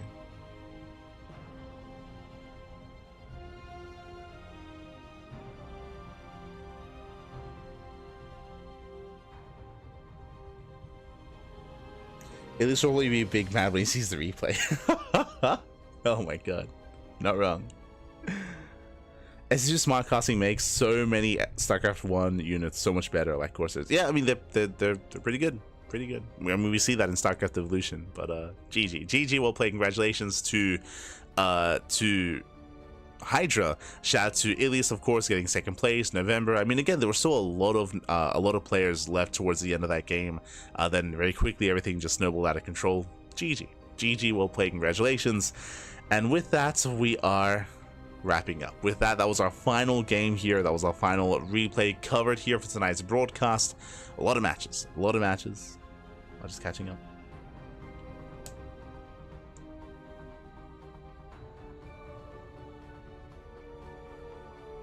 That, of course, is very weak attack. But StarCraft Evolution buffed that. Oh, there you go. There you go. But yeah, GG, well played. Again, very intense games here. And with that, we're going to be wrapping up. We're wrapping up here for the time being. Not a bad broadcast here, going over all the viewer replays. And we're going to be back later on tonight with the Pondcast. The Pondcast is going to be later on this evening. There is a lot to discuss, a lot to go over, so look forward to that. Again, quickly just checking our weekly schedule. Bam! We have our schedule here. We just wrapped up with our viewer replay cast. Later on tonight is the Pondcast. Tomorrow is Kung Fu Cup StarCraft Evolution. Sunday is KSL and SDO. Saturday is KSL and SDO. Sunday is Hatchery Cup and STC. Plenty of content, plenty of StarCraft on the horizon. I do apologize for not covering Code for Giants Cup. We will most likely be doing that next week instead. So we have you covered there with Code for Giants Cup. Otherwise, we'll see you later on tonight or tomorrow. The Pondcast is going to be at 7 p.m. KST. That's going to be 9 p.m. AEST. That is going to be in 7 hours. 7 hours time, we're live with the Pondcast. Otherwise, we're going to be wrapping up. Here. Thanks for watching. If you want to tune into more StarCraft, then check us out over on YouTube. !socials in the chat. You can check out our YouTube channel. Again, we do post and we do upload on YouTube on a daily basis, so plenty of content on YouTube. Otherwise, it is time to ladder. I haven't had any free time to ladder in so long. Actually, I can just double check. I can double check in game. I want to say it's been like 3 weeks. Oh, it's a new season. Ah, there you go. New season. I forgot about that. But it is a new season, and let's see. Last time I laddered was 14 days ago. 2 weeks. It's been 2 weeks. I just haven't had any time to stream. But the stream is going to go down. I'm going to go live over on my personal channel, and we will smooge on the ladder, Pappy. We'll smooge on the ladder. So if you're interested, you can follow me there.